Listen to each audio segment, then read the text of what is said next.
ನಮಸ್ಕಾರ, ಜಿ ಸಂವಾದಕ್ಕೆ ಸ್ವಾಗತ. ಶಿಸ್ತಿನ ಪಕ್ಷ ಬಿಜೆಪಿಯಲ್ಲಿ ಬಸನಗೌಡ ಪಾಟೀಲ್ ಯತ್ನಾಳ್ ಅವರನ್ನು 6 ವರ್ಷಗಳ ಕಾಲ ಉಚ್ಚಾಟನೆ ಮಾಡಲಾಗಿದೆ. ಈ ಒಂದು ಪ್ರಕ್ರಿಯೆಗೆ ಹಲವಾರು ಆಯಾಮಗಳಿದ್ದಾವೆ. ಶಿಸ್ತಿನ ಪಕ್ಷದಲ್ಲಿ ಶಿಸ್ತಿನ ಕ್ರಮವನ್ನು ತೆಗೆದುಕೊಳ್ಳಲಾಗಿದೆಯಾ? ಒಂದು ಶಿಸ್ತಿನ ಪಕ್ಷದಲ್ಲಿ ಶಿಸ್ತಿನ ಕ್ರಮ ತೆಗೆದುಕೊಳ್ಳೋದು ಬಹಳ ತಡವಾಯ್ತಾ? ಇನ್ನೊಂದು, ಬಸನಗೌಡ ಪಾಟೀಲ್ ಯತ್ನಾಳ್ ಅವರು ಈ ಅಪ್ಪ ಮಕ್ಕಳ ರಾಜಕೀಯವನ್ನು ನೋಡೋದಕ್ಕೆ ಸಾಧ್ಯವಾಗ್ತಿಲ್ಲ ಅಂತ ಹಲವಾರು ವರ್ಷಗಳಿಂದ ಪ್ರತಿಭಟಿಸ್ಕೊಂಡೇ ಬಂದರು. ಈಗ ಸದ್ಯ ವಿರೋಧ ಪಕ್ಷದಲ್ಲಿ ವಿರೋಧದ ರೀತಿಯಲ್ಲಿ ನಿಂತುಕೊಂಡಿದ್ರು. ಇಲ್ಲಿ ಬಸನಗೌಡ ಪಾಟೀಲ್ ಯತ್ನಾಳ್ ಅವರಿಗೆ ಬೆಂಬಲಿಸಿದವರಿಗೂ ಕೂಡ ಒಂದು ಸೂಚನೆ ಆಯ್ತಾ ಅಂತ, ಜೊತೆಗೆ ಪರ ಮತ್ತು ವಿರೋಧಗಳ ನಡುವೆ ತಟಸ್ಥವಾಗಿದ್ರು ನೋಡಿ, ಮೌನವಾಗಿದ್ರು ನೋಡಿ, ಅವರಿಗೂ ಒಂದು ಸಂದೇಶ ಹೋಗಿದೆ. ಜೊತೆಗೆ ಈ ನಿರ್ಧಾರ, ಹೈಕಮಾಂಡ್ನ ನಿರ್ಧಾರ ವಿಜಯೇಂದ್ರಗೂ ಪಾಠವೇ. ಎಲ್ಲರನ್ನ ಕೂಡ ಸಮನ್ವಯತೆಗೆ ತೆಗೆದುಕೊಂಡು ಹೋಗಲೇಬೇಕು. ಯಾಕಂದರೆ ಆಗಾಗ ಏನೋ ವ್ಯತ್ಯಾಸ ಆಯಿತು ಅಂತ ಹೈಕಮಾಂಡ್ ಉಚ್ಚಾಟನೆ ಮಾಡ್ತಾ ಕೂತ್ಕೊಳ್ಳೋಕೆ ಆಗೋದಿಲ್ಲ. ಸೊ ಹಾಗಾಗಿ ಈ ಒಂದು ಉಚ್ಚಾಟನೆ ಅನ್ನೋದು ಬಿ ಜೆ ಪಿಯ ನಿರ್ಧಾರ ಏನಿದೆ ಹಲವರಿಗೆ ಪಾಠ. ಅದು ಬಿ ಜೆ ಪಿ ಆಗಿರ್ಬೋದು, ಕಾಂಗ್ರೆಸ್ನಲ್ಲೂ ಯತ್ನಾಳ್ನಂಥವ್ರು ಬಹಳಷ್ಟು ಮಂದಿ ಇದ್ದಾರೆ, ಅವರಿಗೂ ಪಾಠ. ಹಾಗಾಗಿ ಇವತ್ತಿನ ಜಿ ಸಂವಾದದಲ್ಲಿ ಬಿ ಜೆ ಪಿಯಲ್ಲಿ ತೆಗೆದುಕೊಂಡಿರುವಂತಹ ನಿರ್ಧಾರದ ಕುರಿತಂತೆ ಕೂಲಂಕುಷವಾಗಿ ಚರ್ಚೆ ಮಾಡೋಣ. ನಾನು ದಿವ್ಯಶ್ರೀ.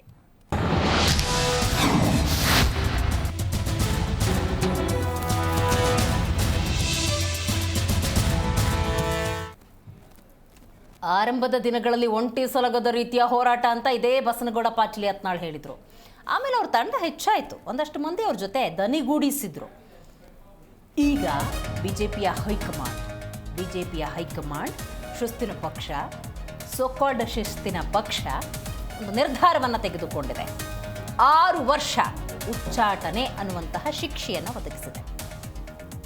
BS ಯಡಿಯೂರಪ್ಪ ಮತ್ತು ವಿಜಯೇಂದ್ರ ವಿರುದ್ಧ ಹೇಳಿಕೆಯ ಹಿನ್ನೆಲೆಯಲ್ಲಿ ತೆಗೆದುಕೊಂಡಿರುವಂತಹ ನಿರ್ಧಾರ. ಬಟ್ ಇಲ್ಲಿ ಗಮನಿಸಬೇಕು, ಹೈಕಮಾಂಡ್ ಉಚ್ಚಾಟನೆಯ ನಿರ್ಧಾರವನ್ನು ತೆಗೆದುಕೊಂಡಿರುವುದರಿಂದಾಗಿ ಕರ್ನಾಟಕದಲ್ಲಿ ಯಡಿಯೂರಪ್ಪನೇ ಅಂತಿಮ, ಯಡಿಯೂರಪ್ಪನೇ ಸರ್ವೋಚ್ಚ ನಾಯಕ ಅನ್ನುವಂಥ ತೀರ್ಮಾನವನ್ನು ಈ ಮೂಲಕ ಹೇಳ್ತಾ ಅನ್ನುವಂಥ ಪ್ರಶ್ನೆ ಖಂಡಿತವಾಗ್ಲೂ ಉದ್ಭವಿಸುತ್ತೆ. ಇನ್ನು ವಿಜಯೇಂದ್ರ ಪದಚ್ಯುತಿಗೆ ಪಟ್ಟು ಹಿಡಿದಿದ್ದ ಯತ್ನಾಳ್ಗೆ ಅಥವಾ ಯತ್ನಾಳ್ ಬಣಕ್ಕೆ ಹೈಕಮಾಂಡ್ ಕೊಟ್ಟಿರುವಂತಹ ಒಂದು ಡೋಸ್ ಅಂತ ಹೇಳಿದ್ರೆ ತಪ್ಪಾಗೋದಿಲ್ಲ. ರೈಟ್, ಯತ್ನಾಳ್ ಅವ್ರನ್ನೇನೋ ಉಚ್ಚಾಟನೆ ಮಾಡಾಯಿತು, ಆ ಭಿನ್ನಮತಕ್ಕೆ ಬ್ರೇಕ್ ಹಾಕೋದಕ್ಕೆ ಏನಾದರೂ ಸಾಧ್ಯ ಆಯ್ತಾ? ಈ ಒಂದು ಉಚ್ಚಾಟನೆಯಿಂದ ಉಳಿದಿದ್ದವರ ಬಾಯನ್ನು ಮುಚ್ಚೋದಕ್ಕೆ ಸಾಧ್ಯವಾಗುತ್ತಾ? ಕಾದು ನೋಡಬೇಕು. ಯತ್ನಾಳ್ ಉಚ್ಚಾಟನೆಯಿಂದ BYV ಕೈ ಮೇಲಾಯಿತು ಅಂತ ಹೇಳಿಕೊಂಡ್ರೆ ಅದು ತಪ್ಪಾಗತ್ತೆ. ಆ ಒಂದು ಮನೋಭಾವದಲ್ಲಿ BJP ರಾಜ್ಯಾಧ್ಯಕ್ಷ ವಿಜಯೇಂದ್ರ ಮುನ್ನಡೆದ್ರೆ ಬಹಳ ಮುಂದಿನ ದಿನಗಳಲ್ಲಿ ಅಪಾಯ ಕಟ್ಟಿಟ್ಟ ಬುತ್ತಿ. ನೋಡಿ, ಯತ್ನಾಳ್ ಅವರ ಉಚ್ಚಾಟನೆ ಆಗಿರಬಹುದು, ಆದರೆ ಇದರಿಂದ ಬಹಳಷ್ಟು ಮಂದಿ ಪಾಠ ಕಲಿಯಬೇಕಾಗಿದೆ. ನಾನು ಆಗಲೇ ಉಲ್ಲೇಖ ಮಾಡಿದ ಹಾಗೆ ಇದು BJPಗೂ ಪಾಠ, BJP ರಾಜ್ಯಾಧ್ಯಕ್ಷ ವಿಜಯೇಂದ್ರ ಅವ್ರಿಗೂ ಪಾಠ. ಆಡಳಿತ ನಡೆಸ್ತಾ ಇರುವಂಥ ಕಾಂಗ್ರೆಸ್ನಲ್ಲೂ ಕೂಡ ಯತ್ನಾಳ್ ಅಂತವರಿದ್ದಾರೆ, ಅವರು ಕೂಡ ಕಲಿಯಬೇಕಾಗಿರುವಂಥ ಪಾಠ. ರೈಟ್, ಬಹುತೇಕ ನಾಯಕರು ಇದಕ್ಕೆ ಸಂಬಂಧಪಟ್ಟಂತೆ ಮಾತಾಡಿದ್ದಾರೆ, ಬನ್ನಿ ಕೇಳೋಣ. 1 ವರ್ಷದಿಂದ ಕರ್ನಾಟಕದಲ್ಲಿ ನಮ್ಮ ಪಕ್ಷದಲ್ಲಿ ಆಗ್ತಿರುವಂತಹ ಚರ್ಚೆ, ವಿಮರ್ಶೆಗಳು ಇಡೀ ಕಾರ್ಯಕರ್ತರು ಬೇಸತ್ತು ಹೋಗಿದ್ರು. ಆದರೆ ಶಿಸ್ತಿಗಿಂತ ಯಾವುದು ಕೂಡ ಆದ್ಯತೆ ಅಲ್ಲ, ಶಿಸ್ತಿಗೆ ಎಲ್ಲರೂ ಕೂಡ ತಲೆಬಾಗಬೇಕು ಅಂತೇಳಿ ನಿನ್ನೆ ಕೇಂದ್ರದ ಶಿಸ್ತು ಸಮಿತಿ ನಮ್ಮ ರಾಜ್ಯದ ಕೆಲವು ನಾಯಕರುಗಳಿಗೆ ನೋಟಿಸ್ ಕೊಡುವಂತ ವಿಚಾರ ಇರಬಹುದು. ಗೌರವಂತ ಯತ್ನಾಳ್ ಅವರನ್ನ 6 ವರ್ಷಗಳ ಕಾಲ ಉಚ್ಚಾಟನೆ ಮಾಡುವಂತ ಪ್ರಯತ್ನ ಕೂಡ ನಿನ್ನೆ ಆಗಿದೆ. ನಾನು ಈ ಸಂದರ್ಭದಲ್ಲಿ ಇಷ್ಟು ಮಾತ್ರ ಹೇಳ್ತೀನಿ, ಸಾವಿರಾರು ಜನ ಕಾರ್ಯಕರ್ತರ ಒಂದು ಪರಿಶ್ರಮದಿಂದ ನಾವೆಲ್ಲರೂ ಕೂಡ ಚುನಾಯಿತ ಪ್ರತಿನಿಧಿಗಳಾಗಿ ಸೇವೆ ಸಲ್ಲಿಸ್ತಾ ಇದ್ದೀವಿ. ನಮ್ದು ಏನೇ ಚರ್ಚೆ ವಿಚಾರಗಳೇನಿದ್ರು ಕೂಡ 4 ಗೋಡೆ ಮಧ್ಯೆ ಆಗ್ಬೇಕಾಗಿತ್ತು. ಬೀದಿಗೆ ಬಂದು ರಂಪಾಟ ಆದಂತ ಒಂದು ಫಲ ಇವತ್ತು ಈ ಸ್ಥಿತಿಗೆ ಅನಿವಾರ್ಯವಾಗಿ ನಡೆದಿರ್ತದೆ. ಇದು ನಮಗೆ ಮೊದಲೇ ಸುದ್ದಿತ್ತು.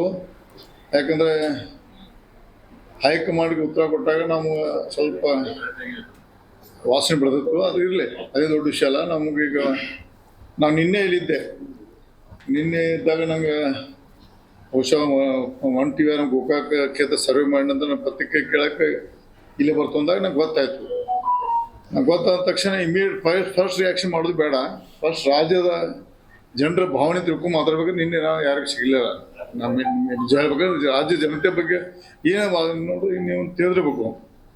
ನೋಡಿ ಯತ್ನಾಳ್ ಅವರು ನಮ್ಮ ಪಕ್ಷದ ದೊಡ್ಡ ಸಮುದಾಯದ ದೊಡ್ಡ ನಾಯಕರು, ಇವತ್ತು ನಮ್ಮ ನಾಯಕರು. ನಾವು ಇದು ಪಕ್ಷ ಯಾಕೆ ನಿರ್ಣಯ ನಂಗೆ ಗೊತ್ತಿಲ್ಲ. ನಮ್ಮ ಪಕ್ಷದ ನಿರ್ಣಯ ಪ್ರಶ್ನೆ ಮಾಡುವಂಥ ದೊಡ್ಡ ಮನುಷ್ಯನ ಅಲ್ಲ.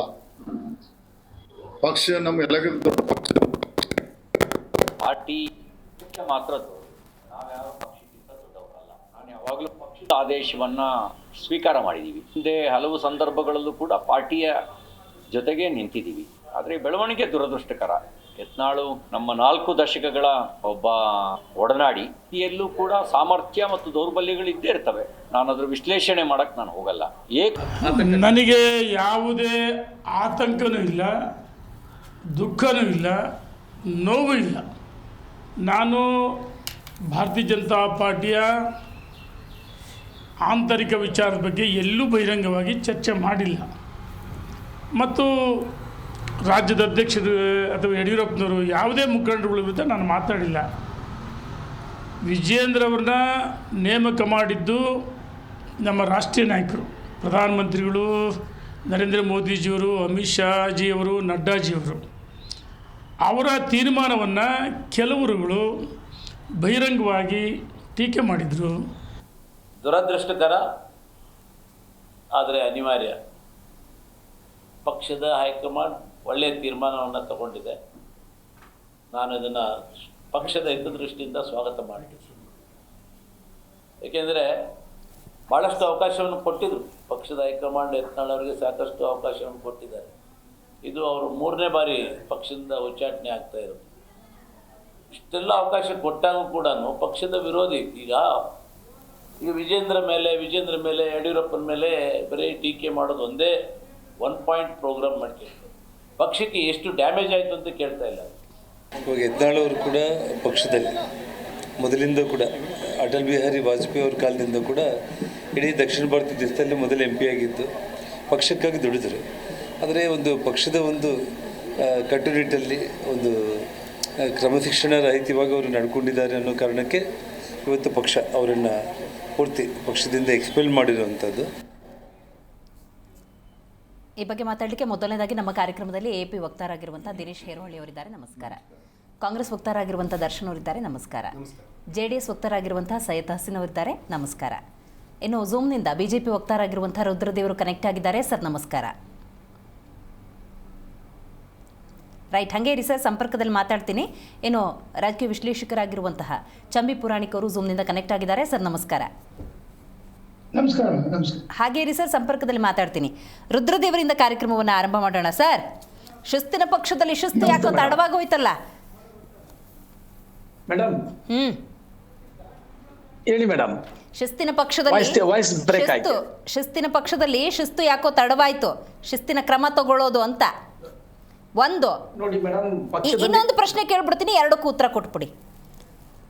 ಬಸನಗೌಡ ಪಾಟೀಲ್ ಅವರ ಉಚ್ಚಾಟನೆಯ ಮೂಲಕ, ಆ ಒಂದು ಸ್ಪಷ್ಟ ಸೂಚನೆಯ ಮೂಲಕ ಕರ್ನಾಟಕ ರಾಜ್ಯದಲ್ಲಿ ಯಡಿಯೂರಪ್ಪನವರು ಸರ್ವೋಚ್ಚ ನಾಯಕರು ಅಂತ ಹೇಳಿ ಹೈಕಮಾಂಡೇ ಹೇಳ್ದಂಗಾಯ್ತಾ ಅಂತ ಎರಡು ಪ್ರಶ್ನೆಗೆ ಉತ್ತರ ಕೊಟ್ಬಿಡಿ.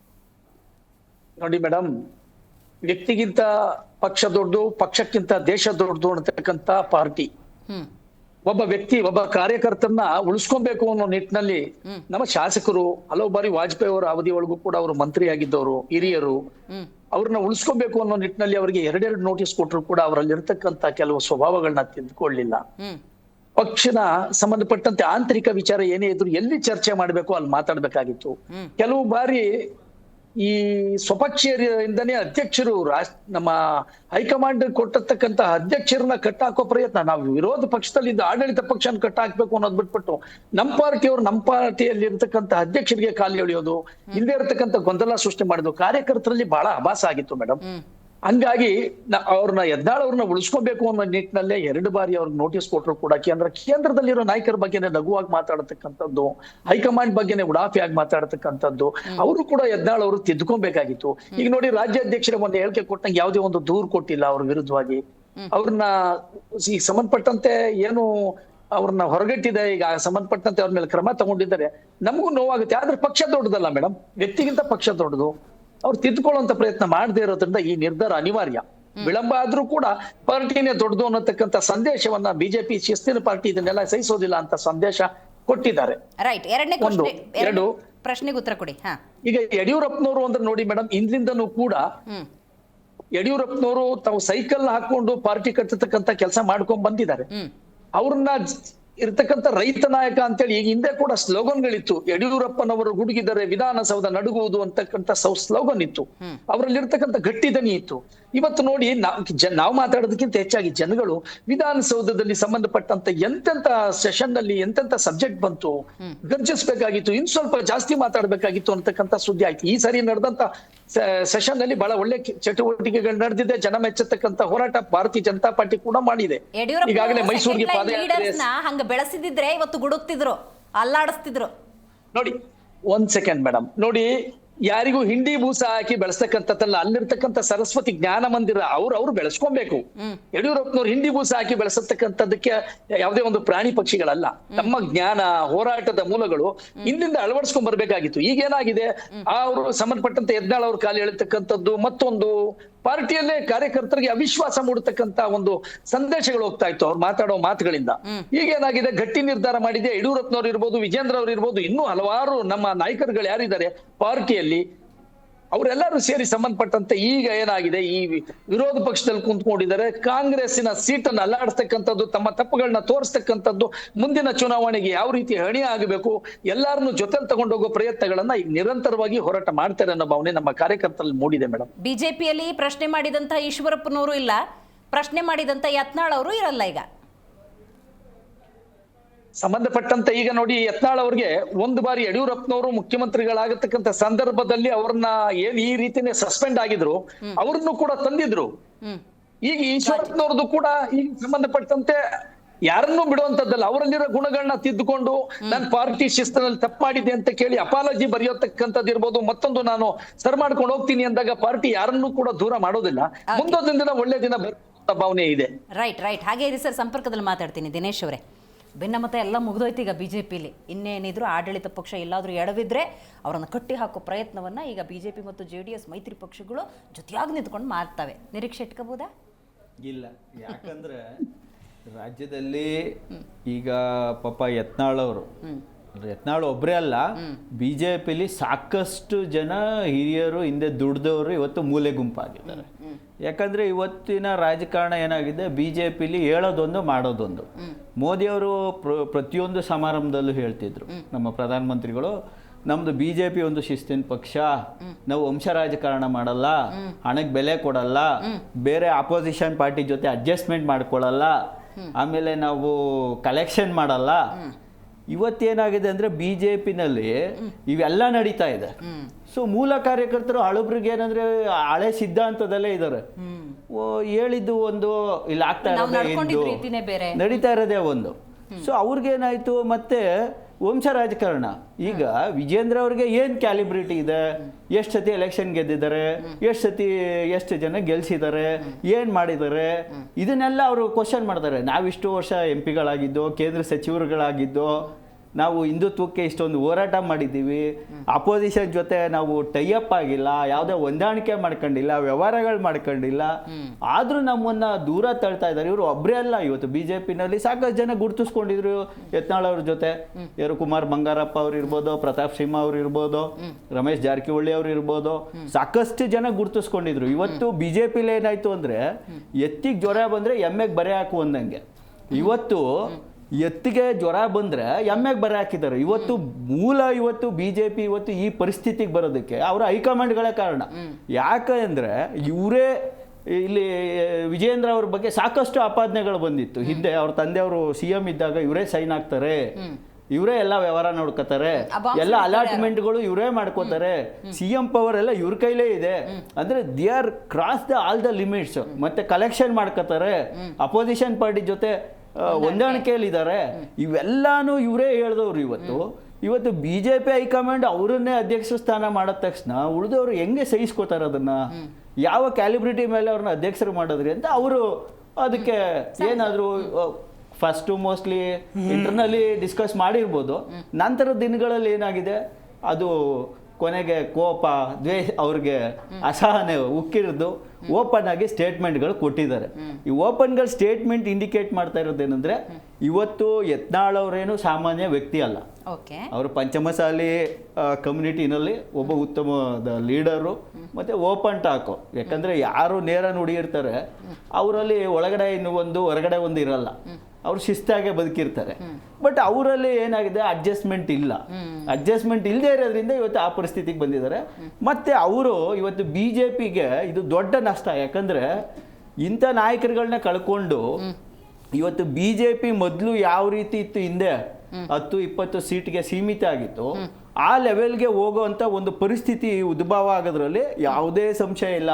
ಯಾಕಂದ್ರೆ ಇವರು ಹಣಕ್ಕೆ, ಭ್ರಷ್ಟಾಚಾರಕ್ಕೆ, ವಂಶಾಡಳಿತಕ್ಕೆ ಮಣೆ ಹಾಕೊಂಡು ಹೋದ್ರೆ, ಇದೇ ಇವ್ರು ಹೇಳಿದ್ರು ಪ್ರಧಾನಮಂತ್ರಿಗಳು, JDS ಅಂದ್ರೆ ಅದೊಂದು ಫ್ಯಾಮಿಲಿ ಪ್ರೈವೇಟ್ ಲಿಮಿಟೆಡ್ ಪಾರ್ಟಿ ಅಂತಾನು ಹೇಳಿದ್ರು.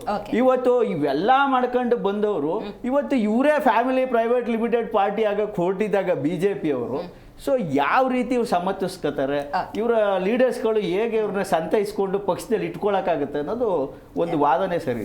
ರೈಟ್. ದರ್ಶನ್ ಅವರು, ನೀವು ಆಡಳಿತ ನಡೆಸ್ತಾ ಇದ್ದೀರಿ, ವಿರೋಧ ಪಕ್ಷ ಅಂತ ಒಂದಿದೆ, ಅದರೊಳಗೊಂದು ವಿರೋಧ ಪಕ್ಷನೇ ಯತ್ನಾಳ್ ಅವರು. ಸೊ ಅವರ ಉಚ್ಚಾಟನೆಯಾಗಿದೆ, ಅದಕ್ಕೆ ನಿಮ್ಮ ಪ್ರತಿಕ್ರಿಯೆ ಏನು?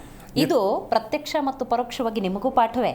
ಹೈಕಮಾಂಡ್ ಯಾವ ಕ್ಷಣದಲ್ಲಿ ಯಾವುದೇ ನಿರ್ಧಾರವನ್ನು ತೆಗೆದುಕೊಳ್ಳಬಹುದು ಅನ್ನೋದಕ್ಕೆ.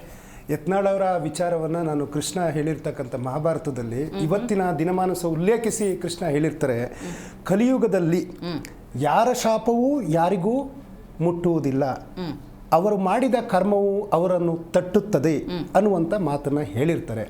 ಯತ್ನಾಳ್ ಅವರ ಇಂದಿನ ಈ ಒಂದು ಘಟನಾವಳಿ ಅಂತಂದರೆ ಅವರ ನಡೆ ನುಡಿಗಳಿಂದ ಅವರ ಹೈಕಮಾಂಡು ಈ ಒಂದು ಕ್ರಮವನ್ನು ತೆಗೆದುಕೊಂಡಿರ್ಬೋದು ಅನ್ನುವಂಥ ಒಂದು ವಿಚಾರ.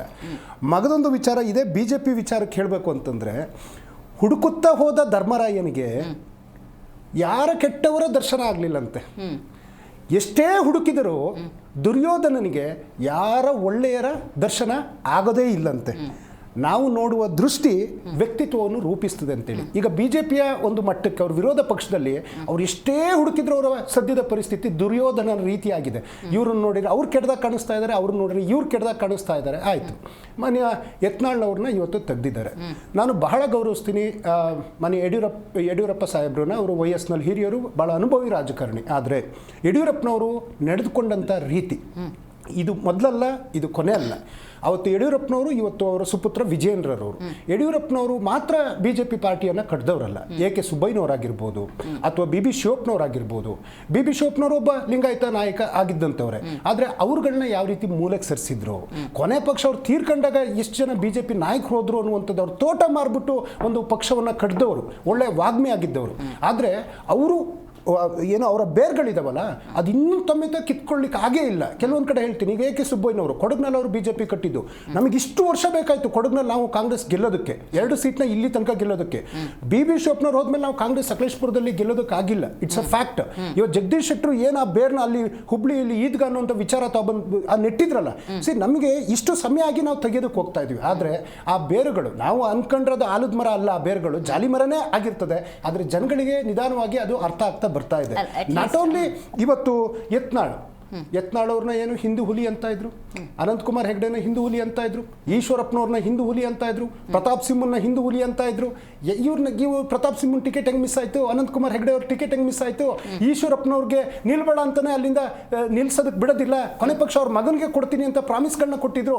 ಅಂದರೆ ಅವತ್ತಿನ ಸಮಕಾಲದಲ್ಲಿ ಯಡಿಯೂರಪ್ಪನವರ ಸಮಕ್ಕೆ ಯಾರಾದರೂ ಬರ್ತಾರೆ ಅಂದಾಗ ಯಡಿಯೂರಪ್ಪನವರು ಮುಗಿಸುವಂಥ ಇತಿಹಾಸ ಇರ್ತಕ್ಕಂಥದ್ದು.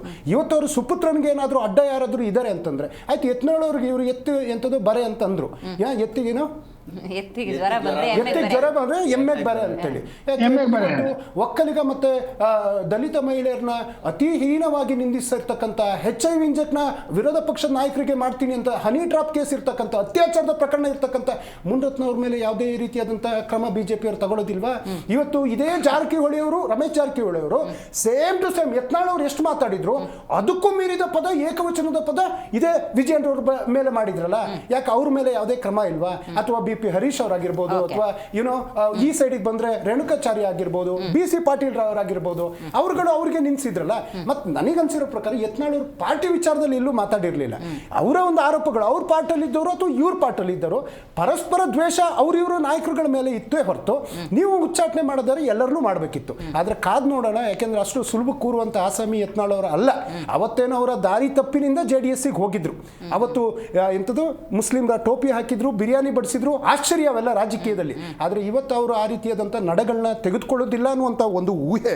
ಅದ್ರ ಜೊತೆಗೆ ಇವತ್ತು BJP ಏನು ಶಿಸ್ತಿನ ಪಕ್ಷ ಅಂತ ಇದ್ರು, ಆ ಶಿಸ್ತೆಲ್ಲಿ ಉಳಿದಿದೆಯೋ ಗೊತ್ತಿಲ್ಲ, ಅಥವಾ ಕಾರ್ಯಕರ್ತರ ಪಕ್ಷ ಅಂತೇಳಿ. ಹಂಗೆ ಕಾರ್ಯಕರ್ತ ಅಂದರೆ ಪ್ರತಾಪ್ ಸಿಂಗ್ ಒಂದು ದಿನಕ್ಕೆ ಧ್ವಜ ಕಟ್ಟಲಿಲ್ಲ, ಯದುವೀರ್ ಅವ್ರಿಗೆ ಟಿಕೆಟ್ ಕೊಡ್ತಾರೆ, ಚುನಾವಣೆಗೆ ನಿಲ್ಲೋದಕ್ಕೆ ಬಿಡ್ತಾರೆ, 2 ಬಾರಿ MP ಆದವರಲ್ವಾ, ಭಾಳ ಕೆಲಸ ಮಾಡಿದ್ದೀನಿ ಅಂತ ಹೇಳಿದವರಲ್ಲಿ ಪ್ರತಾಪ್ ಸಿಂಗ್ ಕರ್ನಾಟಕದಲ್ಲಿ ಮೊದಲಿಗರು. ಅವ್ರೇನು ಕೆಲಸ ಮಾಡಿದ್ದಾರೆ ಗೊತ್ತಿಲ್ಲ, ಆದರೆ ಅವ್ರನ್ನ ಟಿಕೆಟ್ ತಪ್ಪಿಸುವಂಥ ಕೆಲಸ ಯಡಿಯೂರಪ್ಪನವರೇ ಮಾಡಿದ್ರು ಅಂತ ಪ್ರತಾಪ್ ಸಿಂಹ ಆರೋಪಗಳನ್ನ ಮಾಡ್ತಾ ಇದ್ದಿದ್ದು ನಾವು ನೋಡಿದ್ದೀವಿ. ಮತ್ತೆ ನೀವು ಇನ್ನೊಂದು ಮಾತನ್ನು ಹೇಳಿದ್ರೆ, ಆಳುವ ಪಕ್ಷಕ್ಕೆ ಖಂಡಿತವಾಗ್ಲೂ ಈ ರೀತಿಯಾದಂಥ ಘಟನಾವಳಿಗಳು ಆಳುವ ಪಕ್ಷದಲ್ಲಿ ನಡೆದಿಲ್ಲ. ಈ ರೀತಿಯಾದಂಥ ವ್ಯಕ್ತಿಯನ್ನ ಏಕವಚನದಲ್ಲಿ ನಿಲ್ಲಿಸುವಂಥದ್ದು ಅಥವಾ ಮುಗಿ ಬೀಳುವಂಥ ಯಾವ ಘಟನೆಗಳು. ಮತ್ತೆ ನಮಗೆ ಅವಶ್ಯಕತೆ ಇದೆ, ಇಂಥ ಒಂದು ಸ್ಟ್ರಾಂಗೆಸ್ಟ್ ಅಪೋಸಿಷನ್ ಪಾರ್ಟಿ ನಮಗೆ ಬೇಕು. ಆ ಸ್ಟ್ರಾಂಗ್ ಅಪೋಸಿಷನ್ ಇದ್ದಾಗ ನಾವು ಸರಿದಾರಿನಲ್ಲಿ ಹೋಗ್ಲಿಕ್ಕೆ ಸಾಧ್ಯ ಆಗ್ತದೆ. ಮತ್ತೆ ಭಿನ್ನಾಭಿಪ್ರಾಯ ಅಂದ್ರೆ ಮೇಡಮ್, ಗಂಡ ಹೆಂಡತಿ ನಡುವೆ ಭಿನ್ನಾಭಿಪ್ರಾಯಗಳು ಬರೋದು ಸಹಜ. ಒಂದು ದಿನಕ್ಕಾದ್ರೂ ಇವರು ಎಲ್ಲರನ್ನೂ ಒಟ್ಟಿಗೆ ಸೇರಿಸುವಂತ, ಕೂರಿಸುವಂತ, ಮಾತನಾಡುವಂತ ಕೆಲಸ ಇತಿಹಾಸದಲ್ಲಿ ಬರಲಿಲ್ಲ. ಯಾವುದೋ ಕೋರ್ ಕಮಿಟಿ ಸಭೆ ಅನ್ನೋದು ಬಿಟ್ರೆ ಯಾವ ನಾಯಕರು ಡೆಲ್ಲಿನಲ್ಲಿ ಕೂರ್ಸ್ ಮಾತಾಡ್ಬೋದಿತ್ತಲ್ಲ. ಇಡೀ ವಿಶ್ವಗುರು ನರೇಂದ್ರ ಮೋದಿ ಅವರು ಒಂದು ಮಾತು ಹೇಳಿ ಯತ್ನಾಳ್ ಅವರು ಕೇಳೋರು, ವಿಜಯೇಂದ್ರ ಅವರು ಕೇಳೋರು. ಆದ್ರೆ ಅಂತ ಯಾವುದೇ ಒಂದು ನಿರ್ಧಾರಗಳನ್ನ ಮಾಡಲಿಲ್ಲ. ಆದ್ರೆ ಇವತ್ತು ನನಗೆ ಬಹಳ ನೋವಾಗುವಂಥದ್ದು, ಯಾವುದೇ ಪಕ್ಷ ಆಗಲಿ, respective of any party, may be JDS or Congress, Aam Aadmi or BJP, ಆ ಕಾರ್ಯಕರ್ತರಿಗೆ ಇವರು ನೋವು ಕೊಡ್ತಾ ಇದಾರಲ್ಲ. ಇವತ್ತು ಅವರು ಅಧಿಕಾರದಲ್ಲಿ ಇದ್ದಾಗಲೂ ಯಾವ ರೀತಿ ನೋವು ಕೊಟ್ಟರು, ಅಥವಾ ಅವರು ವಿರೋಧ ಪಕ್ಷದಲ್ಲಿ ಇದ್ದಾಗಲೂ ಆ ಕಾರ್ಯಕರ್ತರು ನಮ್ಮ ಹತ್ರ ಮಾತ್ರ ಕೆಲವು ಸ್ನೇಹಿತರಿದ್ದಾರೆ. ಯಾಕೆಂದ್ರೆ ನಾವು ಪಾರ್ಟಿಗಳು ಬೇರೆ ಇರ್ಬೋದು, ಆದರೆ ಸ್ನೇಹ ಅನ್ನೋದು ಇದ್ದೇ ಇರ್ತದಲ್ಲ. ಅವ್ರುಗಳು ಫೋನ್ ಮಾಡಿದಾಗ ನೊಂದು ನುಡಿತಾರೆ, ಯಾಕಣ್ಣ ಬೇಕು ನಮ್ಮ ನಾಯಕರುಗಳು ಹಿಂಗಾಗಿ ಕಿತ್ತಾಡ್ತಾ ಇದ್ದಾರೆ ಅಂತೇಳಿ. ಬಟ್ ಯತ್ನಾಳ್ ಅವ್ರನ್ನ ಈಗ ಹೊರಗಿಟ್ಟಿರೋದು, ಆ ಕಡೆ ಇನ್ನ ಅನಂತ್ ಕುಮಾರ್ ಹೆಗ್ಡೆ ಅವರ ವಿಚಾರ ಇರ್ಬೋದು, ಪ್ರತಾಪ್ ಸಿಂಹ ಅವರ ವಿಚಾರ ಆಗಿರ್ಬೋದು. ಕಾಮನ್ ವಿಚಾರ ಏನು ಅಂದ್ರೆ ಹಿಂದೂ ಹುಲಿಗಳ ಸೈಡ್ ಲೈನ್ ಇನ್ BJP. ಅದ್ರ ಬಗ್ಗೆ ಚರ್ಚೆ ಮಾಡೋಣ. ಅವರ ಮಾತೇ ಇದ್ದಿದ್ದು ಹಿಂದುತ್ವದ ಮೇಲೆ ನಾವು ರಾಜಕೀಯ ಮಾಡ್ತೀವಿ, ರಾಮನ ಮೇಲೆ ರಾಜಕೀಯ ಮಾಡ್ತೀವಿ ಅಂತೇಳಿ. ಇವತ್ತು ರಾಮನ ವಿಚಾರದಲ್ಲಿ ಆಗಿರ್ಬೋದು, ಹಿಂದುತ್ವದ ವಿಚಾರದಲ್ಲಿ ಫೈರ್ ಬ್ರಾಂಡ್ಗಳಂತ ಅನಂತ್ ಕುಮಾರ್ ಹೆಗಡೆ, ಈಶ್ವರಪ್ಪನವರು, ಇದೇ ಯತ್ನಾಳ್ ಅವರು ಮುಂಚೂಣಿದ್ದಂತ, ಪ್ರತಾಪ್ ಸಿಂಹ ಮುಂಚೂಣಿದ್ದವರು, ಅವ್ರನ್ನೇ ಸೈಡ್ ಲೈನ್ ಮಾಡಿದ್ಮೇಲೆ ಇವರು ಕಾರ್ಯಕರ್ತರಿಗೆ ನ್ಯಾಯ ಕೊಡ್ತಾರೆ. ರೈಟ್. ವಿಜಯೇಂದ್ರ ಅವರ ಬಲ ಹೆಚ್ಚಾಗೋಯ್ತಾ ಹಂಗಾದ್ರೆ ಈ ಉಚ್ಚಾಟನೆಯಿಂದ? ಸೈಯದ್ ಅವರೇ ನೋಡಿ ಮೇಡಮ್, ಇದರಿಂದ ಯಾರ ಬಲ ಜಾಸ್ತಿ ಆಗಿದೆ, ಯಾರ ಬಲ ಕಡಿಮೆ ಆಗಿದೆ ಅಂತಲ್ಲ. ಇದರಿಂದ ಒಂದೇನಂದರೆ ಇಟ್ ಈಸ್ ಕ್ಲಿಯರ್ ಇಂಡಿಕೇಶನ್. ಯಾವುದ್ರದ್ದು? ಇವಾಗ ಯತ್ನಾಳ್ ಅವರಿಗೆ ಉಚ್ಚಾಟನೆ ಮಾಡಿರೋದು, ವಿಜೇಂದ್ರ ಅವರು ಸ್ವಲ್ಪ ಎಚ್ಚರವಾಗಿರಬೇಕು. ನಾಳೆ ಯಾರಿಗೇನು ಬೇಕಾದರೂ ಆಗ್ಬೋದು.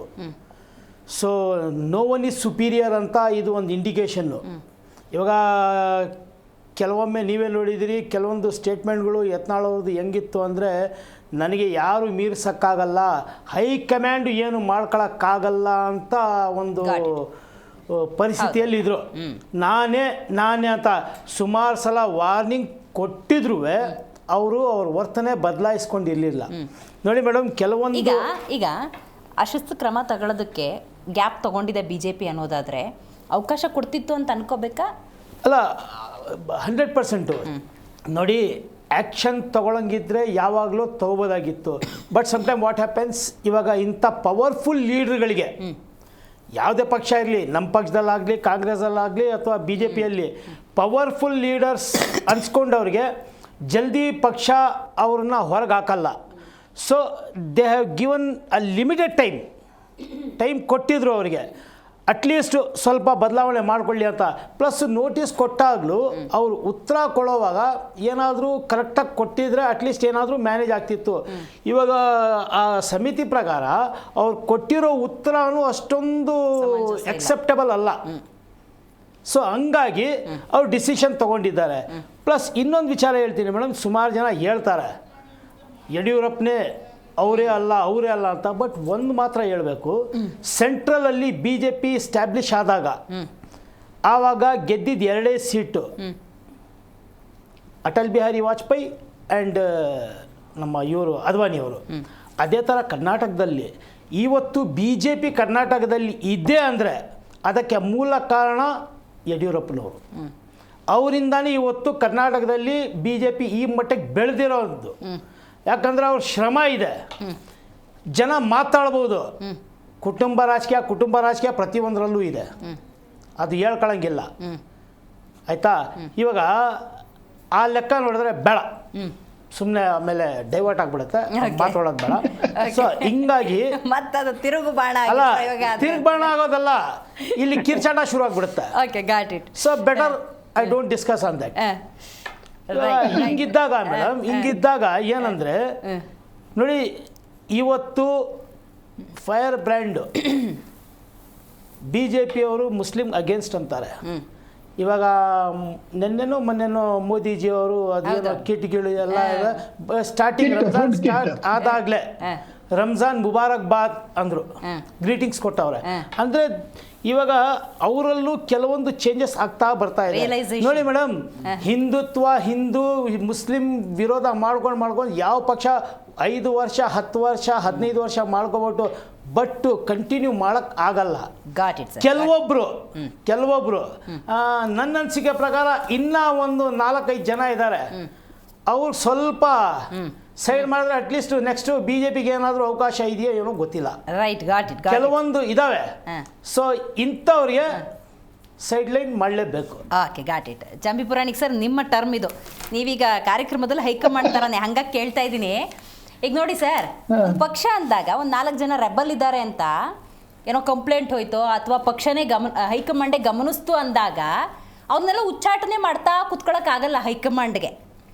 ಹಾಗಾಗಿ ಈ ಉಚ್ಚಾಟನೆ ಪ್ರಕ್ರಿಯೆ ಅನ್ನೋದು ಆ ಪಕ್ಷದ ರಾಜ್ಯಾಧ್ಯಕ್ಷರು ಅಂತ ಇರ್ತಾರೆ ನೋಡಿ, ಅವರಿಗೂ ಪಾಠಾನೆ ಅಂತ ನಾನು ಹೇಳೋದು. ಇದು ಒಂದು ಪ್ರಶ್ನೆಗೆ ಉತ್ತರ ಬೇಕು. At the same time Yatnal ಅವರ ಮುಂದಿನ ನಡೆ ಏನಿರಬಹುದು ಸರ್? ಮೊದಲನೇ ಪ್ರಶ್ನೆ ನೀವು ಹೇಳ್ತಕ್ಕಂಥದ್ದು, ಇದು ಇವರು ಯತ್ನಾಳ್ ಅವರ ಉಚ್ಚಾಟನೆ ಇದೆಯಲ್ಲ, ಇದು ಸ್ವಯಂಕೃತ ಅಪರಾಧ ಅಂತಕ್ಕಂಥದ್ದು ನನ್ನ ಭಾವನೆ. ಪಾಪ ಅವರು ಒಳ್ಳೆ honest man, compare to Vijayendra ಆಗ್ಲಿ, ಯಡಿಯೂರಪ್ಪನವ್ರ ಮೇಲಿರೋ ಅಲಿಗೇಷನ್ಸ್, ಅವ್ರ ಕುಟುಂಬ ರಾಜಕೀಯ ಇದೆಲ್ಲ ನೋಡಿದ್ರೆ Yatnal is devoted BJP worker. Hindutva ಅಂತ ಹೇಳ್ತಾರೆ, ಬಟ್ ಅವರಿಗೆ ಬಹುಶಃ ಅವರಿಗೆ ಪ್ರಬುದ್ಧತೆ ಅಂತಕ್ಕಂಥದ್ದು, ಮೆಚುರಿಟಿ. ಸೆಂಟ್ರಲ್ ಮಿನಿಸ್ಟರ್ ಆಗಿದ್ದವರು ವಾಜಪೇಯಿ ಅವರು ನೋಡಿ ಬಹಳ ಕಲಿಬೋದಿತ್ತು, ಬಟ್ ಅವ್ರಿಗೆ is no control over his tongue. ಯಾಕೆಂದ್ರೆ ಮಾತು ಆಡಿದ್ರು ಹೋಯ್ತು, ಮುತ್ತು ಹೊಡೆದ್ರು ಗೊತ್ತಲ್ಲ ನಿಮ್ಗೆ. ಸೊ ಇದಕ್ಕೆ 2 ಉದಾಹರಣೆ. ಅವ್ರು ಏನ್ ಹೇಳಿದ್ರು, 2,000 ಕೋಟಿ ಕೊಟ್ರೆ ನಮ್ಮ ಪಕ್ಷದಲ್ಲಿ ಯಾರನ್ನಾದ್ರೂ ಮುಖ್ಯಮಂತ್ರಿ ಮಾಡ್ತಾರೆ ಅಂದ್ರೆ ಯತ್ನಾಳ್ಗೆ ಆ sense of proportion and fairness ಅಂತಕ್ಕಂಥದ್ದು ಇರ್ಲಿಲ್ಲ ಅನ್ನೋದು ಗೊತ್ತಾಗುತ್ತೆ. ಅಂದ್ರೆ is A very emotional person. ಅವ್ರಿಗೆ ಈ ರಾಜಕೀಯದ ನೈಪುಣ್ಯತೆ ಅಥವಾ ಸ್ಟ್ರಾಟಜಿ ಅಂತ ಹೇಳ್ತೀವಲ್ಲ, ಅವುಗಳ ಒಂದು ರೀತಿಯಲ್ಲಿ ಅವರಿಗೆ ಅನುಭವ ಸಾಲದು.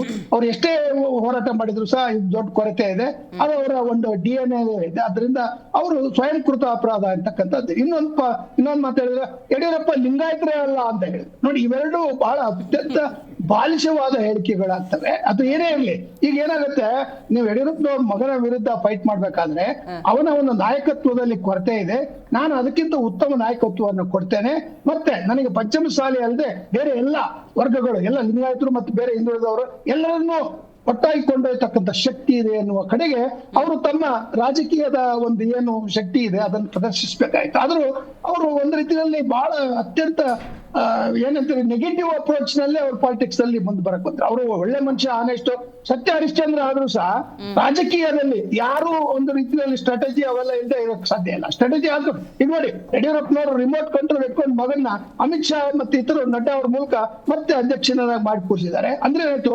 ನನ್ನನ್ನ ಬಿಟ್ರೆ ಅಥವಾ ನನ್ನ ಕುಟುಂಬದ ಒಂದು ಸಹಕಾರ ಬಿಟ್ರೆ ನೀವು BJP ಅಧಿಕಾರಕ್ಕೆ ಬರ್ಲಿಕ್ಕೆ ಸಾಧ್ಯ ಇಲ್ಲ. ಈಗಾಗಲೇ ನೀವು ಅನುಭವಿಸಿದ್ರೆ ನಾನು ಬಿಟ್ಟು ಮತ್ತೆ 2-3 ಮುಖ್ಯಮಂತ್ರಿಗಳನ್ನು ಕೊಟ್ಟೆ ನಾನು ಸಜೆಸ್ಟ್ ಮಾಡಿದೆ, ಅವ್ರು ಯಾರು ಈ ಒಂದು ಗೆಲುವಿಗೆ ತರಲಿಲ್ಲ ಅಂತ. ಅವ್ರು ಸಹ್ಯದ ಹೇಳಿದ್ ಮತ್ತೆ ನಿಜ. ಯಾಕಂದ್ರೆ ಇವತ್ತು ಏನೇ ಇರಲಿ, ಯಾರು ಏನೇ ತ್ಯಾಗ ಮಾಡಿ, ನಾವು ತ್ಯಾಗ ಮಾಡಿರ್ತೀವಿ, ನೀವು ತ್ಯಾಗ ಮಾಡಿರ್ತೀರಿ, ಆದ್ರೆ ಆ ಸಂಸ್ಥೆ ದೊಡ್ಡದಾಗಿ ಬೆಳೆಯಬೇಕಾದ್ರೆ, ಅದು ಒಂದು ರಾಜಕೀಯದ ಅಧಿಕಾರಕ್ಕೆ ಬರಬೇಕಾದ್ರೆ ಅವರು ಯಡಿಯೂರಪ್ಪನವರ ಕಾಣಿಕೆ ಇದೆ. ಅದಾದ್ಮೇಲೆ ಅಧಿಕಾರ, power corruption, absolute power corruption, absolutely that is possible for all parties including Syed ಅವರ JDS ಪಾರ್ಟಿಗೂ ಅನ್ವಯ. ಅಂದ್ರೆ ಏನಾಯ್ತು, ಈ ಒಂದು ಅಧಿಕಾರದ ಅಪಾಪಿಯಲ್ಲಿ ಯತ್ನಾಳ್ ತಮ್ಮ ಮುಂದಿನ ಮುಖ್ಯಮಂತ್ರಿ ಆಗ್ತಕ್ಕಂತ ಒಂದು ಅವಕಾಶವನ್ನ, ಯಡಿಯೂರಪ್ಪನ ನಂತರ ಒಂದು ಆಲ್ಟರ್ನೇಟಿವ್ ಲೀಡರ್ ಆಗ್ತಕ್ಕಂತ ಒಂದು ಅವಕಾಶವನ್ನ, ಮತ್ತೆ ಇಡೀ ವೀರಶೈವ ಮತ್ತು ಲಿಂಗಾಯತ ಸಮುದಾಯವನ್ನು ಒಟ್ಟಾಗಿಕೊಂಡು ಅವರು ಪಂಚಮ ಶಾಲೆಗೆ ಕನ್ಫೈನ್ ಆದ್ರು, 2A ಕನ್ಫೈನ್ ಆದ್ರು. ಅದರಿಂದ ಎಲ್ಲೋ ಕಡೆಗೆ ತುಂಬಾ ರಿಸರ್ವೇಶನ್ಸ್ ಅನ್ನ ಇಟ್ಕೊಂಡು ಮತ್ತೆ ಅವರ ಹೇಳಿಕೆಗಳಲ್ಲಿ ಇರ್ತಕ್ಕಂತ ಒಂದು ಲಂಗು ಲಗಾಮಿಲ್ಲದ ಹೇಳಿಕೆಗಳಿಂದ ಒಂದು ಹೈಕಮಾಂಡ್ ಅನ್ನೇ ಕ್ವಶನ್ ಮಾಡಿ. ಯಾಕೆ ವಿಜೇಂದ್ರನ್ ನೇಮಕ ಮಾಡಿದ್ದ ಹೈಕಮಾಂಡ್, ಅಂದ್ರೆ ಹೈಕಮಾಂಡ್ ಲಂಚ ತಗೊಂಡು ವಿಜೇಂದ್ರನ ಅಧ್ಯಕ್ಷನ ಮಾಡಿದಾರಾ ಅಂತಕ್ಕಂಥ ಸಮಸ್ಯೆ ಬರುತ್ತೆ, ಪ್ರಶ್ನೆ ಬರುತ್ತೆ. ನಮ್ಗೆ ನಿಮ್ಗೆ ನಿಷ್ಪಕ್ಷಪಾತ ನೋಡೋಣ ಯಾವ ಪ್ರಭ. ಸೊ ಈ ದೃಷ್ಟಿಯಿಂದ ನೋಡೋದಾದ್ರೆ ಯತ್ನಾಳ್ರವರ ಒಂದು ಉಚ್ಚಾಟನೆ ಅಂತಕ್ಕಂಥದ್ದು BJP better late than never ಎಂತಕ್ಕಂತ ಒಂದು ಶಿಸ್ತಿನ ಪಕ್ಷ ಎಂತಕ್ಕಂಥದ್ದನ್ನ ಒಬ್ಬ ಪ್ರಮುಖ ಪಂಚಮಸಾಲಿ ನಾಯಕನನ್ನ ಉಚ್ಚಾಟನೆ ಮಾಡೋದ್ರ ಮೂಲಕ ಎಲ್ರಿಗೂ ಒಂದು ಎಚ್ಚರಿಕೆ ಕೊಟ್ಟಿದೆ. ಇಟ್ ಇನ್ಕ್ಲೂಡಿಂಗ್ ವಿಜೇಂದ್ರ ಅಷ್ಟೇನೆ ತಮ್ಮ ತಂದೆ ಹೆಸರಿನಲ್ಲಿ ಅಟ್ಟಹಾಸದಿಂದ ಅಲ್ಲಿ ಗುಂಪುಗಾರಿಕೆಯನ್ನು ಮಾಡಿ ಟಿಕೆಟ್ ಹಂಚುವಲ್ಲಿ ತಾರತಮ್ಯವನ್ನ ಮಾಡಿ ಒಳ್ಳೆಯ ಕಾರ್ಯಕರ್ತರು ಮತ್ತು ಆನೆಸ್ಟ್ ಆಗಿರ್ತಕ್ಕಂಥವ್ರನ್ನ ಭ್ರಷ್ಟಾಚಾರ ರಹಿತರನ್ನು ಗುರುತಿಸಿ ಹೋದ್ರೆ ಬಿಜೆಪಿಗೆ ಈ ವಿಜೇಂದ್ರ ಅಂತಕ್ಕಂಥವ್ರು ದೊಡ್ಡ ಹೊರೆ ಆಗ್ತಾರೆ. ಯತ್ನಾಳ್ಗಿಂತಲೂ ಕೆಟ್ಟ ಹೆಸರು ತೆಗೆದುಕೊಳ್ತಾರೆ. ಆದ್ರಿಂದ ಇದು ಒಂದು ರೀತಿಯಲ್ಲಿ ಪ್ರಯೋಗ ಬಿಜೆಪಿ ತಡವಾಗಿ ಮಾಡಿದೆ.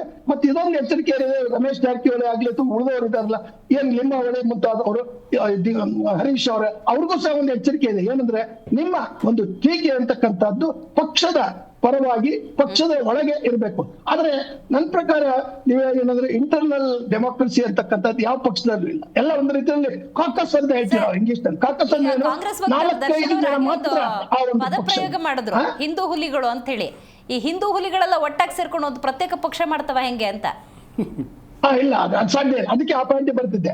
ಈಗ ಹಿಂದೆ ಯಡಿಯೂರಪ್ಪನವರು ಒಂದು ಪಕ್ಷ ಮಾಡಿದ್ರು, ಬಂಗಾರಪ್ಪನವರು ಒಂದು ಪಕ್ಷ ಮಾಡಿದ್ರು.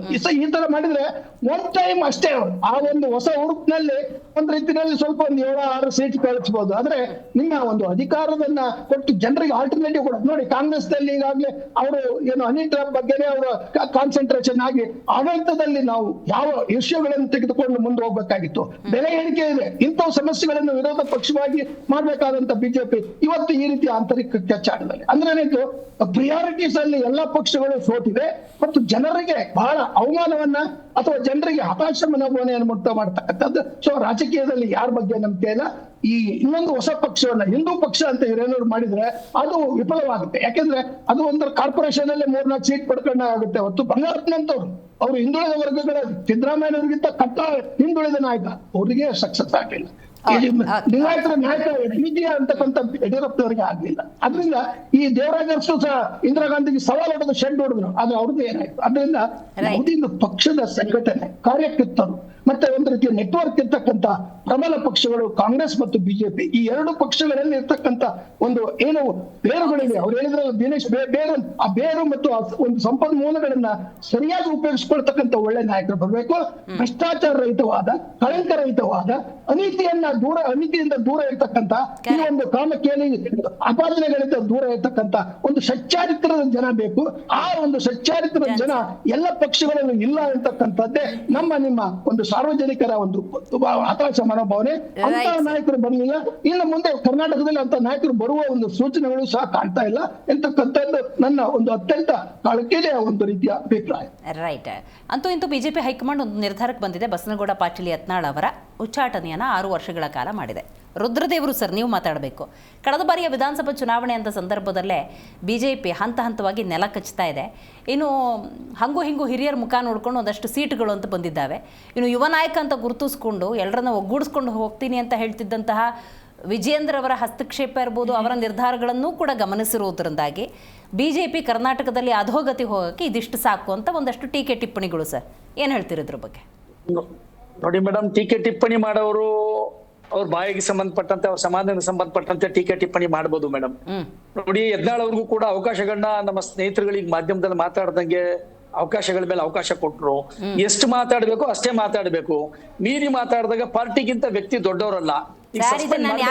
ಗೊತ್ತಾ, ಯತ್ನಾಳ್ ಅವರು ಒಬ್ರು ಹಿರಿಯರು, ವಿಜಯೇಂದ್ರ ಆದಾಗ ಒಬ್ಬ ಯುವ ನಾಯಕ. ಹೋಗದಪ್ಪ ಭೇಟಿ ಮಾಡೋದು, ತಂದೆ ವಯಸ್ಸಿನವರು, ಸಾಹೇಬ್ರೆ ಏನು ತಪ್ಪಾಗಿದೆ ನನ್ನಿಂದ, ನಿಮ್ಮ ಗೈಡೆನ್ಸ್ ಬೇಕು, ನಾನು ಇಲ್ಲಿ ಹೈಕಮಾಂಡ್ ಕೂರಿಸಿದೆ, ಮುಂದುವರಿತೀನಿ, ನಿಮ್ಮ ಆಶೀರ್ವಾದ ಇರಲಿ, ಇಂಥದ್ದು ಯಾವುದು ನಡೆಯಲ್ಲ. ಒಂದ್ ಸೆಕೆಂಡ್ ಮೇಡಮ್, ನೀವು ಅವ್ರ ಹತ್ರ ಭೇಟಿ ಮಾಡಿಲ್ಲ ಅನ್ನೋತಕ್ಕಂಥದ್ದು ಯಾವುದೇ ಸಾಕ್ಷ್ಯಾಧಾರಗಳಿಲ್ಲದೆ ಮಾತಾಡ್ತಕ್ಕಂಥದ್ದು ನಾನು ಒಪ್ಪೋದಿಲ್ಲ. ಸಂಬಂಧಪಟ್ಟಂತೆ ಯತ್ನಾಳ್ ಅವ್ರನ್ನ ಯಾವ ರೀತಿ ಎಲ್ಲಿ ಸಂಪರ್ಕ ಮಾಡಬೇಕು, ಯಾವ ರೀತಿ ಅವ್ರ ಆಶೀರ್ವಾದ ಪಡಿಬೇಕು ಅನ್ನೋ ಪ್ರಯತ್ನಗಳು, ನಿರಂತರ ಪ್ರಯತ್ನಗಳಾದ್ರೂ ಕೂಡ ಫಲ ಕೊಡದೇ ಇದ್ದಂತ ಸಂದರ್ಭದಲ್ಲಿ ಸುದ್ದಿಗಳು, ವಿಚಾರಗಳು ಎಲ್ಲೆಲ್ಲಿಗೂ ತಲುಪಬೇಕು, ತಲುಪಿದೆ. ಒಂದು, ಯಡಿಯೂರಪ್ಪನವ್ರ ವಿರುದ್ಧವಾಗಿ ಘಂಟಾಘೋಷವಾಗಿ ಜನಜಂಗುಳಿ ಮಧ್ಯದಲ್ಲಿ ಮಾತಾಡ್ತಾ ಇದ್ದಾಗ ಯಡಿಯೂರಪ್ಪನವ್ರ ಒಂದು ಸ್ಟೇಟ್ಮೆಂಟ್ ಕೊಡ್ತಾ ಇರಲಿಲ್ಲ, ಹೌದಲ್ವಾ? ವಿಜೇಂದ್ರ ಅವರು ಲಘುವಾಗಿ ಮಾತಾಡಿದಂತ ಸಂದರ್ಭದಲ್ಲೂ ಕೂಡ ನನ್ನ ತಂದೆಯವ್ರ ಬಗ್ಗೆ ಅಷ್ಟು ಮಾತಾಡಬೇಡಿ, ತಾವು ನಾಲಿಗೆ ಮೇಲೆ ಹಿಡಿತಾ ಇಟ್ಟು ಮಾತಾಡಿ ಅಂತ ಪರಿಪರಿಯಾಗಿ ಕೂಡ ಹೇಳಿದ್ದು ಉದಾಹರಣೆಗಳು ಬಹಳ ಮಾಧ್ಯಮಗಳಲ್ಲಿ ನಾವು ನೋಡಿದೀವಿ. ವಿಳಂಬ ಮಾಡಿದ್ರು ಕೂಡ ಅವ್ರಿಗೇನ್ ಕ್ರಮ ತಗೊಳ್ಬೇಕು ಪಾರ್ಟಿ ಕ್ರಮ ತಗೊಂಡಿದೆ. ಕ್ರಮ ತಗೊಳ್ಳಿಕ್ಕೆ ಯಾವುದೇ ಶಿಸ್ತಿನ ಪಾರ್ಟಿಯಲ್ಲಿ ಹಿಂದೆ ಸರಿಯೋದಿಲ್ಲ ಅಂತಕ್ಕಂಥ ಸಂದೇಶ ಕೊಟ್ಟಿದೆ. ಓಪನ್ ಆಗಿ ಸ್ಟೇಟ್ಮೆಂಟ್ ಕೊಟ್ಟಿದ್ದಾರೆ, ಅಗ್ರಿ, ಕಂಪ್ಲೀಟ್ಲಿ ಅಗ್ರಿ. ಆದ್ರೆ ಇವತ್ತು ಒಬ್ಬ ವ್ಯಕ್ತಿನ ಪಕ್ಷ ಕಳ್ಕೊಂಡಿದೆ. ಮೇಡಮ್, ನಾನೊಂದು ಮಾತು ಹೇಳ್ತೀನಿ, ಪಾರ್ಟಿ ಡ್ಯಾಮೇಜ್ ಮಾಡತಕ್ಕಂತ ಕೆಲಸನ ಯಾರು ಮಾಡಿದ್ರು ಕೂಡ ಆ ಕ್ರಮ ತಗೊಂಡ್ರೆ ಮುಂದೆ ಪಾರ್ಟಿಗೆ ಅವಕಾಶಗಳಿದೆ, ದೇಶ ಕಟ್ಲಿಕ್ಕೆ ಆಗುತ್ತೆ, ಪಾರ್ಟಿ ಕಟ್ಲಿಕ್ಕೆ ಆಗುತ್ತೆ ಅನ್ನೋಂತ ನಿರ್ಧಾರ ಬಂದಾಗ ಯಾರು ದೊಡ್ಡವರಲ್ಲ ಪಕ್ಷಕ್ಕಿಂತ. ಮೇಡಮ್, ಯತ್ನಾಳ್ ಇರ್ಬೋದು, ಈಶ್ವರಪ್ಪನವ್ರು ಇರ್ಬೋದು, ಹೇಳಿ. ಹಂಗಾದ್ರೆ ಇವತ್ತು ಇದೇ ಕುಟುಂಬ ರಾಜಕಾರಣವನ್ನ ಬಸನಗೌಡ ಪಾಟೀಲ್ ಯತ್ನಾಳ್ ಅವರು ಯಡಿಯೂರಪ್ಪ ವಿಜಯೇಂದ್ರ ಅಂತ ಹೇಳ್ಕೊಬಂದೇ ಓಪನ್ ಆಗಿ ಸ್ಟೇಟ್ಮೆಂಟ್ ಕೊಟ್ರಲ್ಲ, ಈ ಉಚ್ಚಾಟನೆಯಿಂದ ಹೈಕಮಾಂಡ್ ಏನ್ ಹೇಳ್ತಾ ಇದೆ? ಈ ಕುಟುಂಬ ರಾಜಕಾರಣ ಹೈಕಮಾಂಡ್ ಪ್ರೋತ್ಸಾಹಿಸಿದೆ ಅನ್ನೋ ಸಂದೇಶ ಕೊಡ್ತಾ ಇದೆಯಾ? ಒಂದ್ ಸೆಕೆಂಡ್ ಮೇಡಮ್, ನೋಡಿ, ಈಗ ಸಂಬಂಧಪಟ್ಟಂತ ಯತ್ನಾಳ್ ಅವರು ಉದಾಹರಣೆ, ನಾವು ವಿಚಾರಕ್ಕೆ ಬಂದ್ಬಿಡೋಣ. ನೋಡಿ, ಯತ್ನಾಳ್ ಅವರು ಯಾವ ಸಂದರ್ಭದಲ್ಲೂ ಸ್ವಪಕ್ಷೀಯರ ವಿರುದ್ಧವಾಗಿನೇ ಅವ್ರ ಉದ್ದೇಶ ಇದ್ದಿದ್ದು ವಿಜೇಂದ್ರ ಯಡಿಯೂರಪ್ಪ ಇವರೇ ಹೋಗಿ ನೀವು ಮಾಡ್ತಾ ಇರೋದು ಈ ತರ ತಪ್ಪಂತೇಳಿ ಯಡಿಯೂರಪ್ಪನವ್ರ ಹತ್ರ ಇವ್ರು ಯಾಕೆ ಹೋಗ್ಬಾರ್ದಾಗಿತ್ತು? ಯಡಿಯೂರಪ್ಪನವ್ರು ಸರಿ, ಅವ್ರಿಗಿಂತ ಒಂದ್ 4 ವರ್ಷ ದೊಡ್ಡವ್ರು ಇರ್ಬೋದು, ಚಿಕ್ಕವ್ರು ಇರ್ಬೋದು, ಯಾವ ತರ ಸೌಹಾರ್ದಯುತವಾಗಿ ಭೇಟಿ ಮಾಡ್ಲಿಕ್ಕೆ ಯಡಿಯೂರಪ್ಪನವ್ರ ಯತ್ನಾಳ್ ಅವ್ರು ಹೋಗಿದ್ರ? ಸಚಿವ ಸ್ಥಾನವನ್ನು ತಪ್ಪಿಸ್ತಾರೆ ಯಡಿಯೂರಪ್ಪನವರು ಅಲ್ಲ. ಈಗ ಆ ಒಂದು ವೈಷಮ್ಯ ಬೆಳೆಯೋದಕ್ಕೆ ಕಾರಣ ಏನು ಅಂತ ನೋಡ್ಬೇಕಲ್ವಾ? ಹೇಳಿ ಮೇಡಮ್. ಅಧಿಕಾರ ತಪ್ಪಿಸಿದ್ರು ಅಂತ ನೋಡಿ. ಒಂದ್ ಸೆಕೆಂಡ್ ಮೇಡಮ್, ಈಗ ಯತ್ನಾಳ್ರವರಿಗೆ ಯಾವುದೇ ಬೆಲೆ ಕೊಡ್ಲಿಲ್ಲ ಪಕ್ಷದಲ್ಲಿ. ಇಲ್ಲ, ಒಂದ್ ಸೆಕೆಂಡ್ ಸರ್, ಒಂದ್ ಸೆಕೆಂಡ್.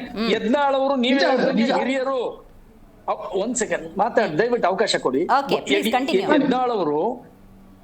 ಯತ್ನಾಳ್ ಅವರು ಹಿರಿಯರು, ಅವರನ್ನ ಗೌರವಿಸ್ತಕ್ಕಂತ ಕೆಲಸಕ್ಕೆ ಭಾರತೀಯ ಜನತಾ ಪಾರ್ಟಿ ಯಾವತ್ತೂ ಕಡೆಗಣಿಸಿರ್ಲಿಲ್ಲ. ಆದ್ರೆ ಅವ್ರು ನನಗೆ ಅಧಿಕಾರ ಸಿಗಲಿಲ್ಲ ಅನ್ನತಕ್ಕಂತ ಒಂದು ಉದ್ದೇಶ ಇಟ್ಕೊಂಡು ಟೀಕಾ ಪ್ರಹಾರಗಳನ್ನ ಮಾಡ್ಲಿಕ್ಕೆ ಶುರು ಮಾಡಿದ್ರು. ಈಗ ಉದಾಹರಣೆಗೆ ಅದ್ವಾನಿ ಅವರು ಪಾರ್ಟಿ ಕಟ್ಟಿದ್ರು ಅನ್ನೋದನ್ನ ಒಪ್ಕೊಂತಿರೋ, ಹಿರಿಯರು ಅನ್ನೋದನ್ನ ಒಪ್ಕೊಂತಿರೋ, ಒಪ್ಕೊಳ್ಳಲ್ವಾ? ಒಪ್ಕೊಳ್ತಾರೆ. ಸಮಾಜ ಒಪ್ಕೊಳ್ಳೇಬೇಕು, ದೇಶ ಒಪ್ಕೊಳ್ಳೇಬೇಕು. ಆದ್ರೆ ಅದ್ವಾನಿ ಅವರು ಪ್ರಧಾನಮಂತ್ರಿ ಆಗ್ಲಿಕ್ಕೆ ಅವಕಾಶ ಸಿಗ್ತಾ ಇಲ್ಲ. ದೇಶಕ್ಕೋಸ್ಕರ, ಪಕ್ಷಕ್ಕೋಸ್ಕರ, ವ್ಯಕ್ತಿತ್ವ, ಒಂದ್ ಸೆಕೆಂಡ್ ಮೇಡಮ್, ಪಕ್ಷಕ್ಕೋಸ್ಕರ, ದೇಶಕ್ಕೋಸ್ಕರ ಕೆಲವು ತಮ್ಮ ಸ್ವಾರ್ಥನ ತ್ಯಾಗ ಮಾಡಬೇಕಾದಂತ ಸಂದರ್ಭ ನಿರ್ಮಾಣ ಆಗ್ತದೆ. ಆದ್ರೆ ಸ್ವಲ್ಪ ದಿನ ಲೇಟ್ ಆದ್ರೂ ಕೂಡ ಯಾವ್ದೋ ಒಂದು ಹಸು 10 ವರ್ಷ ಆದ್ರೂ ನಮ್ಗೆ ಕರು ಹಾಕ್ಲಿಲ್ಲ ಅಂತೇಳಿ ಹಸುನ ಕತ್ತರಿಸ್ಲಿಕ್ಕೆ ಆಗತ್ತಾ? ಆಗುದಿಲ್ಲ. ಆ ಹಸುನ ಯಾವ ರೀತಿ ನೋಡ್ಕೊಂಡು ಹೋಗ್ಬೇಕು, ದೇಶನೇ ಮುಖ್ಯ, ನನಗೆ ಹಸು, ಇವೆಲ್ಲ ಲೆಕ್ಕಾಚಾರ ಮಾಡ್ಬೇಕಾಗ್ತದೆ. ಅವರು ಹಳದು ತೂಗಿ ಸಂಬಂಧಪಟ್ಟಂತೆ ಎಷ್ಟು ದಿನ ಅಂತ ಸಹಿಸ್ಕೊಂಡಿರ್ಲಿಕ್ಕೆ ಆಗುತ್ತೆ? ಪಾರ್ಟಿ ಶಿಸ್ತಿನ ಪಾರ್ಟಿಯಲ್ಲಿ ಅಶಿಸ್ತು ತಾಂಡವ ಆಡ್ತಾ ಇದೆ ಅಂದಾಗ ಕ್ರಮ ತಗೊಳ್ಬೇಕಾಗಿ ಬಂತು. ಅಲ್ಲ ಸರ್, ಈಗ ಶಿಸ್ತು ಕ್ರಮ ಅಂದ್ರೆ ಅದು ಶಿಸ್ತು ಕ್ರಮವೇ ಆಗಿರ್ಬೇಕು. ಇನ್ನೊಂದು ಪಾಯಿಂಟ್ ನಂದಿದೆ, ಹಿಂದೆನೂ ಉಚ್ಚಾಟನೆ ಆಗಿದ್ರು, ಇದೇ ಯಡಿಯೂರಪ್ಪನವ್ರು ಕರ್ಕ ಬಂದ್ರು, ಇವತ್ತು ಉಚ್ಚಾಟನೆ ಆಗಿದ್ರೆ ಒಂದೊಂದ್ ದಿವಸ ಬರಲ್ಲ ಅಂತ ಏನ್ ಗ್ಯಾರಂಟಿ? ನೋಡಿ ಮೇಡಮ್, ಒಂದ್ ಸೆಕೆಂಡ್ ಮೇಡಮ್, ಬರಬಹುದು, ಬರೋದಕ್ಕೆ ನೋಡಿ, ನಾನ್ ತಪ್ಪು ಮಾಡಿದ್ದೀನಿ ಅಂತ ಅವರು ಆತ್ಮಶುದ್ಧಿ ಮಾಡ್ಕೊಂಡು, ಇಲ್ಲ ಮಾಡಿದ್ದೆ, ದೇಶನೇ ಮುಖ್ಯ, ಪಾರ್ಟಿ ಮುಖ್ಯ, ಈ ನಿರ್ಧಾರ ಬಂದಾಗ ತಗೊಳ್ಬಹುದು. ಅದು ಹೈಕಮಾಂಡ್ ಸೇರಿದ್ದು ಅವ್ರ ಮನಸ್ಸು ಈಗ ಕೋರ್ಟ್ ಕೂಡ ನಾನು ತಪ್ಪು ಮಾಡಿದ್ದೀನಿ ಸ್ವಾಮಿ ಅಂತ ಹೇಳಿ ಅವ್ರಿಗೆ ಕ್ಷಮೆ, ಅದ್ರಲ್ಲಿರ್ತಕ್ಕಂಥದ್ದನ್ನ ನನಗೆ ಒಂದಷ್ಟು ಕಡಿತ ಮಾಡಿ ಶಿಕ್ಷೆಗಳನ್ನ ಅಂತ ಕೇಳಲಿಕ್ಕೂ ಕೂಡ ಕೋರ್ಟ್ ನಲ್ಲಿ ಅವಕಾಶ ಇದೆ ಅಂದಾಗ ತಮ್ಮ ತಪ್ಪನ್ನ ಅರ್ಥ ಮಾಡ್ಕೊಂಡು ಹೈಕಮಾಂಡ್ ಮುಂದೆ ಇರ್ಬೋದು, ಪಾರ್ಟಿ ಮುಂದೆ ಇರ್ಬೋದು, ಯಡಿಯೂರಪ್ಪನವ್ರ ಮುಂದೆ ಇರ್ಬೋದು, ದೊಡ್ಡವರು ಯಾರಿದ್ದಾರೆ ಸಂಘ ಪರಿವಾರದವ್ರ ಹತ್ರ ವಿಚಾರ ತಿಳಿಸಿ, ಈ ತರ ನನಗೆ ತಪ್ಪು ಮಾಡಿದ್ದೀನಿ, ನನ್ನ ಅರಿವು ನನಗಾಗಿದೆ ಅಂದಾಗ ಹಿರಿಯರು ಹೊಟ್ಟೆಗೆ ಹಾಕೊಂತಾರೆ. ತಾಯಿ ಸಮ ಪಾರ್ಟಿ, ಮಗ ತಪ್ಪು ಮಾಡ್ದ ಅಂತ ಕತ್ತರಿಸಾಕೋದಿಲ್ಲ, ಒಳಗ್ ತಗೊಂತಾರೆ. ಅಂತ ಸಂದರ್ಭ ಬರ್ಬಹುದು. ನಾವ್ ಯಾಕೆ ಆತನೇ ಆಗುದಿಲ್ಲ ಅನ್ನೋಂಥದ್ದು ಕಾಲ ಬದಲಾವಣೆ ಆ ತರನಾದ್ರೂ ಆಗ್ಬಹುದು. ರಾಜಕೀಯದಲ್ಲಿ ಏನ್ ಬೇಕಾದ್ರೂ ಆಗ್ಬೋದು. ಆಯ್ತು, right sir, right, got it. Dinesh ಅವ್ರು ನೀವು ಹೇಳಬೇಕು, ತಟಸ್ಥವಾಗಿ ಒಂದಷ್ಟು ಮಂದಿ ಇದ್ದರು ಈ ವಿಜಯೇಂದ್ರ ಯತ್ನಾಳ್ ಅನ್ನೋ ಸಂದರ್ಭದಲ್ಲಿ. ಅವರು ಮೌನವಾಗೇ ಸಮ್ಮತಿ ಸೂಚಿಸ್ತಾ ಇದ್ದಿದ್ದು ಯತ್ನಾಳ್ ಅವ್ರಿಗೂ ಇದು ಎಚ್ಚರಿಕೆ ಗಂಟೆ ಅಂತ. 100%. ಯಾಕಂದ್ರೆ ಈಗ ಯಾವುದೇ ಒಂದು ಪಕ್ಷ ಅದಕ್ಕೆ ಬದ್ಧರಾಗಿರ್ಬೇಕು. ಮತ್ತೆ ಏನೇ ಕಂಪ್ಲೇಂಟ್ ಇದ್ರು ಅವರ ನಾಯಕರುಗಳ ಜೊತೆ, ಯಾಕಂದ್ರೆ ಇವರು ಸೀನಿಯರ್ ಲೀಡ್ರು, ಬೀದಿಲಿ ಬಂದು ರಂಪ ಮಾಡೋ ಅವಶ್ಯಕತೆ ಇರಲಿಲ್ಲ. ಇವರು ಅವ್ರ ಲೆವೆಲಲ್ಲೇ ಕಾಂಟ್ಯಾಕ್ಟ್ ಮಾಡಿ ಅಥವಾ ಇವರ ಶಕ್ತಿ ಪ್ರದರ್ಶನ ಮಾಡಬೇಕು. ಇವತ್ತು ಯಾವುದೇ ಒಬ್ಬ ನಾಯಕ ವೀಕ್ ಅಂದಾಗ ಏನು ಮಾಡ್ತಾರೆ, ಶಕ್ತಿ ಪ್ರದರ್ಶನ ಮಾಡ್ತಾರೆ. ಈಗಲೂ ನನ್ನ ಪ್ರಕಾರ ಯತ್ನಾಳ್ ಅವರು ಆಚೆ ಬಂದು ಈಗ ಪಂಚಮಸಾಲಿ ಇದನ್ನ ಅವರು ಶಕ್ತಿ ಪ್ರದರ್ಶನ ಮಾಡ್ಬೋದು. ಮತ್ತೆ ಇನ್ನೊಂದು ನಾವು ಇಲ್ಲಿ ಗಮನಿಸ್ಬೋದು, ಯಾವುದೇ ಒಬ್ಬ ಪಕ್ಷ ಕಟ್ಟಿದ್ರು ವ್ಯಕ್ತಿ ಒಂದೊಂದ್ಸಲ ಅವ್ರು ಗೆಲ್ಲಕ್ ತಾಕತ್ತಿಲ್ಲ ಅಂದ್ರೂ ಸೋಲ್ಸೋ ತಾಕತ್ತಂತೂ ಇರುತ್ತೆ. ಈಗ ನಿಮ್ಗೆ ಇದನ್ನ JDS ಮಾಡ್ತಾ ಇದೆ. ಇವತ್ತು ಅವರು ಸಂಪೂರ್ಣವಾಗಿ ಗೆಲ್ಲೋ ಇಲ್ಲ ಅನ್ನೋದಿಲ್ಲ ಅಂದ್ರೂ ಬೇಕಾದ್ರೆ ಒಂದು ಕ್ಯಾಂಡಿಡೇಟ್ ನ ಆರಾಮಾಗಿ ಸೋಲಿಸ್ತಾರೆ, ಗೆಲ್ಲೋ ಕ್ಯಾಂಡಿಡೇಟ್ ನ. ಅದೇ ರೀತಿ ಈ ಹಿಂದೆ KJP ಮಾಡಿದಾಗ್ಲೂ ಆಗಿದೆ. ಬಿಜೆಪಿ ನೆಲ ಕಚ್ಚಕ್ಕೆ ಯಾರ ಇದೇ BS ಆಚೆ ಬಂದು KJP ಕಟ್ಟಿದ್ಕೆ ಬಿಜೆಪಿ ನೆಲ ಕಚ್ಚಿತು. ಇದು ಎಲ್ರಿಗೂ ಗೊತ್ತಿರುವಂತದ್ದು. ಇವತ್ತು ಯತ್ನಾಳ್ ಅವರು ಆಚೆ ಬಂದು ಪಕ್ಷ ಕಟ್ಟಿದ್ರೆ ಇವತ್ತೇನ್ ಬಿಜೆಪಿ ಇದೆ ಇನ್ನ ಮತ್ತೆ ಇವತ್ತೇನ್ 60 ಇರೋರು 30ಕ್ಕೋ 20ಕ್ಕೋ ಬರೋ ಚಾನ್ಸಸ್ ಇದೆ. ಅಂದ್ರೆ ಈ ಎಲ್ಲಾ ಅಂಶಗಳನ್ನ ನಾವು ಪರಿಗಣಿಸ್ಬೇಕಾಗತ್ತೆ. ಇದು ವೆರಿ ಇಂಪಾರ್ಟೆಂಟ್ ಫ್ಯಾಕ್ಟ್. ಯಾಕಂದ್ರೆ ನಾವು ಕೇವಲ ಗೆಲ್ಲೋದಷ್ಟೇ ಶಕ್ತಿ ನೋಡಕ್ಕಾಗಲ್ಲ, ಸೋಲ್ಸೋನು ಶಕ್ತಿ ಅಂತಾನೆ ಕರಿತೀವಿ. ಅಂದ್ರೆ ಗೆಲ್ಲೋದು ಮೆನಿ ಇಂಪಾರ್ಟೆಂಟ್ ಗಿಂತ. ಮತ್ತೆ ಈ ವೈಷಮ್ಯ ಎಲ್ಲಿಂದ ಸ್ಟಾರ್ಟ್ ಆಯ್ತು ಅಂದ್ರೆ ಯತ್ನಾಳ್ ಅವ್ರನ್ನ ಕ್ಯಾಬಿನೆಟ್ಗೆ ಸೇರಿಸ್ಕೊಳ್ಳಿಲ್ಲ. ಯಾಕಂದ್ರೆ ಅವರು ಒಬ್ಬ ಸೀನಿಯರ್ ಲೀಡರ್ ಇದ್ರು, ಕೇಂದ್ರದಲ್ಲಿ ಸಚಿವರಾಗಿದ್ರು, 2 ಸಲ MP ಆಗಿದ್ರು, MLC ಆಗಿದ್ರು, ಎಲ್ಲಾ ಇದನ್ನು ಮಾಡಿದ್ದಾರೆ. ಮತ್ತೆ ಕಟ್ಟರ್ ಹಿಂದುತ್ವವಾದಿ, ನಾವು ಮುಸ್ಲಿಂ ಓಟೇ ಬೇಡ ಅಂತ ಹೇಳಿದಂತ ವ್ಯಕ್ತಿನೂ ಹೌದು. ಮತ್ತೆ ಇವ್ರಿಗೆ ಸುಮಾರು ಒಂದು 125 ಕೋಟಿ ಬಿಜಾಪುರಕ್ಕೆ ಏನು ವೈಟ್ ಟಾಪಿಂಗ್ ಅಂತ 2020ರಲ್ಲಿ ಅಲರ್ಟ್ ಆಗಿತ್ತಂತೆ. ಅದನ್ನ ಯಡಿಯೂರಪ್ಪನವರು ಶಿವಮೊಗ್ಗಕ್ಕೆ ತಗೊಂಡೋಗಿದ್ರು ಅನ್ನೋದು ಒಂದು ಆಪಾದನೆ ಮಾಡೋದು. ಅದನ್ನ ನಾನು ಫಂಡ್ಸ್ ಕೇಳಕ್ ಹೋದ್ರೆ ವಿಜಯೇಂದ್ರನ್ ಕೇಳು ಅಂತ ಹೇಳಿದ್ದು ಅನ್ನೋದು ಒಂದು ವರ್ಡ್ ಇತ್ತು. ಅಂದ್ರೆ ಅವ್ರು ಇನ್ನು MLA ಆಗಿರ್ಲಿಲ್ಲ ವಿಜಯೇಂದ್ರ. ಅಂದ್ರೆ ನೀವು ಅವ್ರನ್ನ ಕೇಳು ಅನ್ನೋ ಲೆವೆಲ್ಗೆ ಇಟ್ಟಿದ್ದೀರಲ್ಲ ಈ ಪಕ್ಷ ಎಲ್ಲೋಗಿದೆ, ಅದರಿಂದ ಯಡಿಯೂರಪ್ಪ ಅವ್ರನ್ನ ಪಕ್ಷ ಇಳಿಸುತ್ತೆ ಅಂತ ಅವತ್ತಿಂದನೂ ಹೋರಾಟನೇ ಮಾಡ್ಕ ಬಂದಿದ್ದಾರೆ ಅವರು. ಅಂದ್ರೆ ಅವರು ಪಕ್ಷದ ಸಿದ್ಧಾಂತದ ಪರ ಹೋರಾಟ ಮಾಡಿದ್ದಾರೆ ಹೊರತು ಯತ್ನಾಳ್ ಅವರು ಈ ವ್ಯಕ್ತಿಗತ ವಿರುದ್ಧ ಅಲ್ಲ. ಪಕ್ಷದ ಸಿದ್ಧಾಂತ ಏನಿದೆ ಅದಕ್ಕೆ ನೀವು ಪ್ರಿನ್ಸಿಪಲ್ಸ್ಗೆ ನೀವು ಏನ್ ಮಾಡ್ತಾ ಇದ್ದೀರಾ ಅಂದ್ರೆ ಇವರು ಒಬ್ಬ ಮೂಲ ಕಾರ್ಯಕರ್ತ ಆಗಿದ್ರಿಂದ ಅದಕ್ಕೆ ವಿರುದ್ಧವಾಗಿ ಮಾತಾಡ್ಬೇಕಾಗತ್ತೆ. ಈಗ ಯತ್ನಾಳ್ ಅವರು ಹೈಕಮಾಂಡ್ ಆಗಿದ್ರು ಅನ್ಕೊಳ್ಳಿ, ಯಾಕೆ ದಕ್ಷಿಣದವ್ರು ಹೈಕಮಾಂಡ್ ಆಯ್ತಾ ಇಲ್ಲ? ದಕ್ಷಿಣದವರು ಈಗ ಬಿಜೆಪಿಲಿ ಕೇವಲ ಜಿ ಹುಜೂರ್ ಅನ್ನೋ ಪೋಸ್ಟ್ಗಳಲ್ಲಿ ಅಷ್ಟೇ ಕೂತಿದ್ದಾರೆ, ಯಾರು ಹೈಕಮಾಂಡ್ ಆಯ್ತಾ ಇಲ್ಲ. ಯಾರು ಒಬ್ಬ ಅಲ್ಲ ಇದ್ರು ಏನಂದ್ರೆ ಇದ್ರು ಅವರು ಸುಮ್ಮನೆ ಏನು ಆಟಕ್ಕುಂಟು ಲೆಕ್ಕಕ್ಕಿಲ್ಲ ಅಂತ. ಈಗ ನಮ್ಮ ನಿರ್ಮಲಾ ಸೀತಾರಾಮ್ ಇರ್ಬೋದು, ಜೋಶಿ ಅವ್ರು ಇರ್ಬೋದು, ಇವ್ರು ಯಾರಿಗೂ ಒಂದು ಪವರ್. ನಾನು ಹೇಳೋದು ಇದೇ ಯತ್ನಾಳ್ ಅವ್ರನ್ನ ಹೈಕಮಾಂಡ್ ಮಾಡ್ಬೋದಿತ್ತಲ್ವಾ, ಯಾಕೆ ಮಾಡಲ್ಲ? ಯಾಕೆಂದ್ರೆ ಇವರು ಪ್ರಿನ್ಸಿಪಲ್ಸ್ ಅಂಟ್ಕೋತಾರೆ. ಇವತ್ತು ಬಿಜೆಪಿಗೆ ಪ್ರಿನ್ಸಿಪಲ್ಸ್ ಬೇಕಿಲ್ಲ, ಪ್ರಿನ್ಸಿಪಲ್ಸ್ ಎಲ್ಲ ಸತ್ತೋಯ್ತು. ಅವೆಲ್ಲ ಏನಂದ್ರೆ ಹಿಂದುತ್ವ ಅನ್ನೋದು ಬೇಕಿಲ್ಲ, ಅವ್ರಿಗೆ ಭ್ರಷ್ಟಾಚಾರ ವಿರುದ್ಧ ಹೋರಾಟ ಬೇಕಿಲ್ಲ, ಪ್ರತಿಯೊಂದು ಈಗ ಅವರು ಮರ್ತು ಬಿಟ್ಟಿದ್ದಾರೆ. ಅದಕ್ಕೋಸ್ಕರ ಪ್ರಿನ್ಸಿಪಲ್ಡ್ ಮ್ಯಾನ್ಗಳು ಅವ್ರ ಪಕ್ಷದಲ್ಲಿ ಇರೋ ಅವಶ್ಯಕತೆಗಳು ಇಲ್ಲ. ಮತ್ತೆ ಇವೆಲ್ಲ ನಡೀತಾ ಇರೋದ್ರಿಂದ ಇವತ್ತು ರಾಜ್ಯದಲ್ಲಿ ಏನಾಗಿದೆ ಅಂದ್ರೆ ಒಂದು ಬಲಿಷ್ಠವಾದ ಅಪೋಸಿಷನ್ ಪಾರ್ಟಿ ಇಲ್ಲ. ಅದರಿಂದ ಇವತ್ತು ರಾಜ್ಯ ಸರ್ಕಾರ ಹೆಂಗ್ ಬೇಕಾಗಿ ಲೂಟಿ ಮಾಡ್ತಾ ಇದೆ, ಜನರನ್ನ ಶೋಷಣೆ ಮಾಡ್ತಾ ಇದೆ.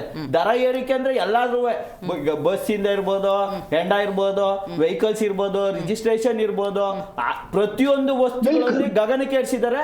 ಮತ್ತೆ ಇವತ್ತು ಸ್ಕ್ಯಾಮ್ಗಳು ನಡೀತಾ ಇದ್ರು. ಈಗ ಸ್ಮಾರ್ಟ್ ಮೀಟರ್ ಸ್ಕ್ಯಾಮ್ ಬಂತು, ಹೋರಾಟ ಮಾಡೋರೇ ಇಲ್ಲ. ಇವತ್ತು ಜನ ಗೊತ್ತಾಗಿದೆ ಈ ರಾಜ್ಯದಲ್ಲಿ ಜನತಾದಳ ಆಗ್ಬೋದು, ಕಾಂಗ್ರೆಸ್ ಆಗ್ಬೋದು, ಬಿಜೆಪಿ ಆದೋ ಯಾವುದೇ ಒಂದು ರೀತಿ ಇಂಪ್ಲಿಮೆಂಟ್ ಮಾಡಿಲ್ಲ. ಎಜುಕೇಶನ್ ಆಗ್ಬೋದು, ಹೆಲ್ತ್ ಆಗ್ಬೋದು, ಮೂಲ ಸೌಕರ್ಯಗಳಾಗ್ಬೋದು.